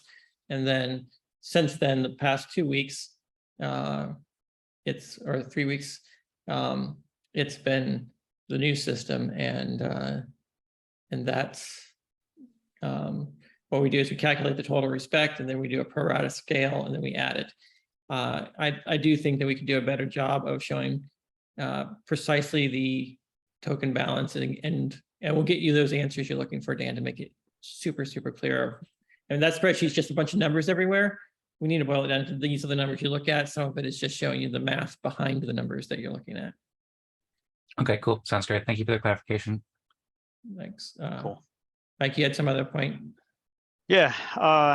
And again, I'm not arguing for the right answer here, just some perspectives here. Eventually, we're going to have numerous fractals, right? We're going to have a world of fractals. So back to the valuation, right? How do I consider this person compensated? I think one of the things that language inverts is what's this person's contribution to the community, right? What's the fractal getting out of this person? And what importantly gets clarified in that language is, look, the community benefits whether that person made that contribution to 6 communities or 1 community, your community benefited. So one of the perspectives to keep in mind is, in a many fractal world, someone who tweets something in particular, someone who does some particular activity that benefits 6 different communities, and they show up at those 6 communities, will be, I can't say triply, sextuply compensated because they're making the same contribution to many fractals.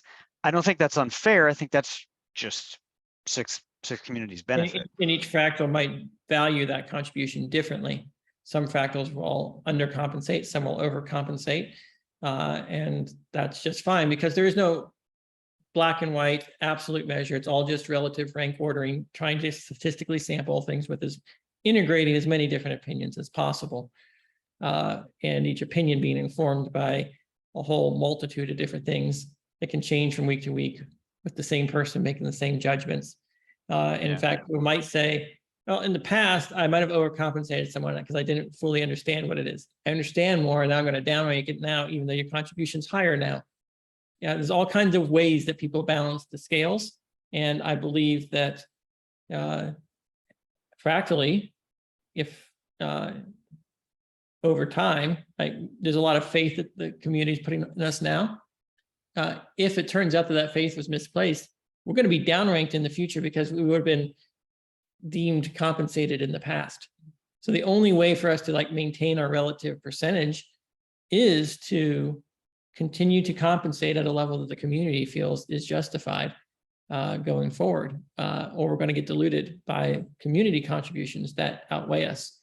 So I think there's a lot of accountability, both backward in time and forward in time, where precision now is not as relevant. And this implies someone might be undercompensated now because the community can't appreciate it.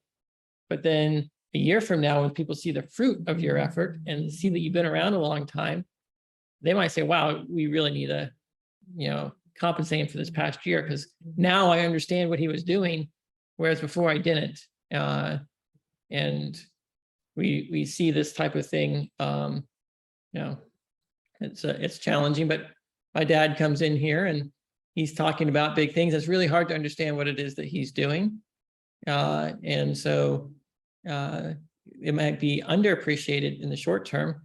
And if it actually bears the fruit that he's talking about and we can actually see it, now we say, well, we need to really make up for all that time in the past. This process is complicated because there's lots of factors, My dad being here is a complicated factor. I think anyone who if you had your parents in here, would find that it was complicated. So I think the community has done a really good job of trying to be objective and not factoring in, he's my father, and judging him and his contributions. And I think that's good and healthy. And I appreciate that.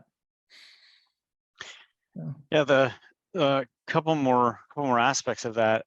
I think we have to look at what can we measure, what can we subjectively evaluate in a world of many fractals where I can't even know how many you participate in.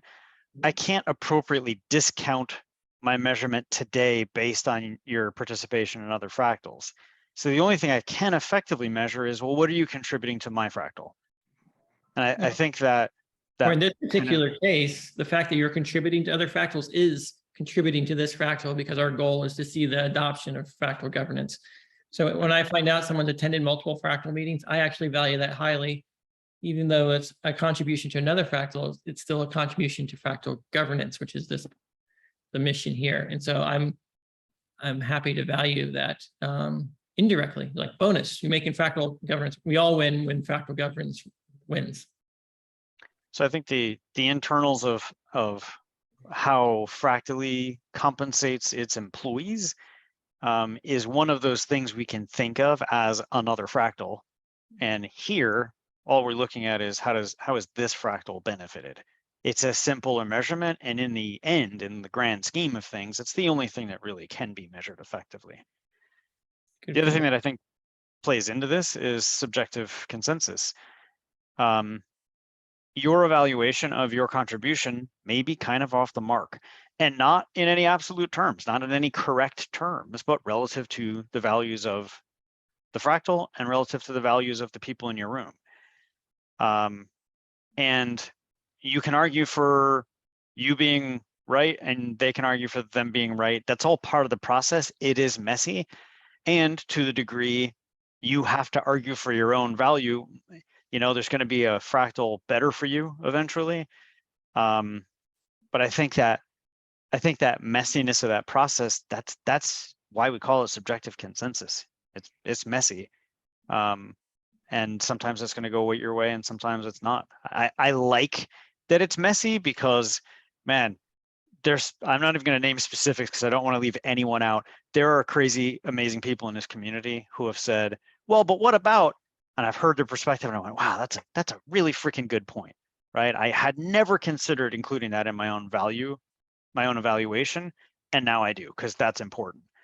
So I really don't think there's a right answer. And I love finding a new way to do that valuation. All right. Thanks, guys. Thank you, guys. Well, I've been pretty vocal about finding little room for improvement in this process. I've been vocal and incisive about the self-ranking and the double dipping and all that. But I want to be very clear to everyone that I think this is the best process we have for creating a better world for future generations, and that's why I am volunteering here. And I just wanted to be emphatic about that.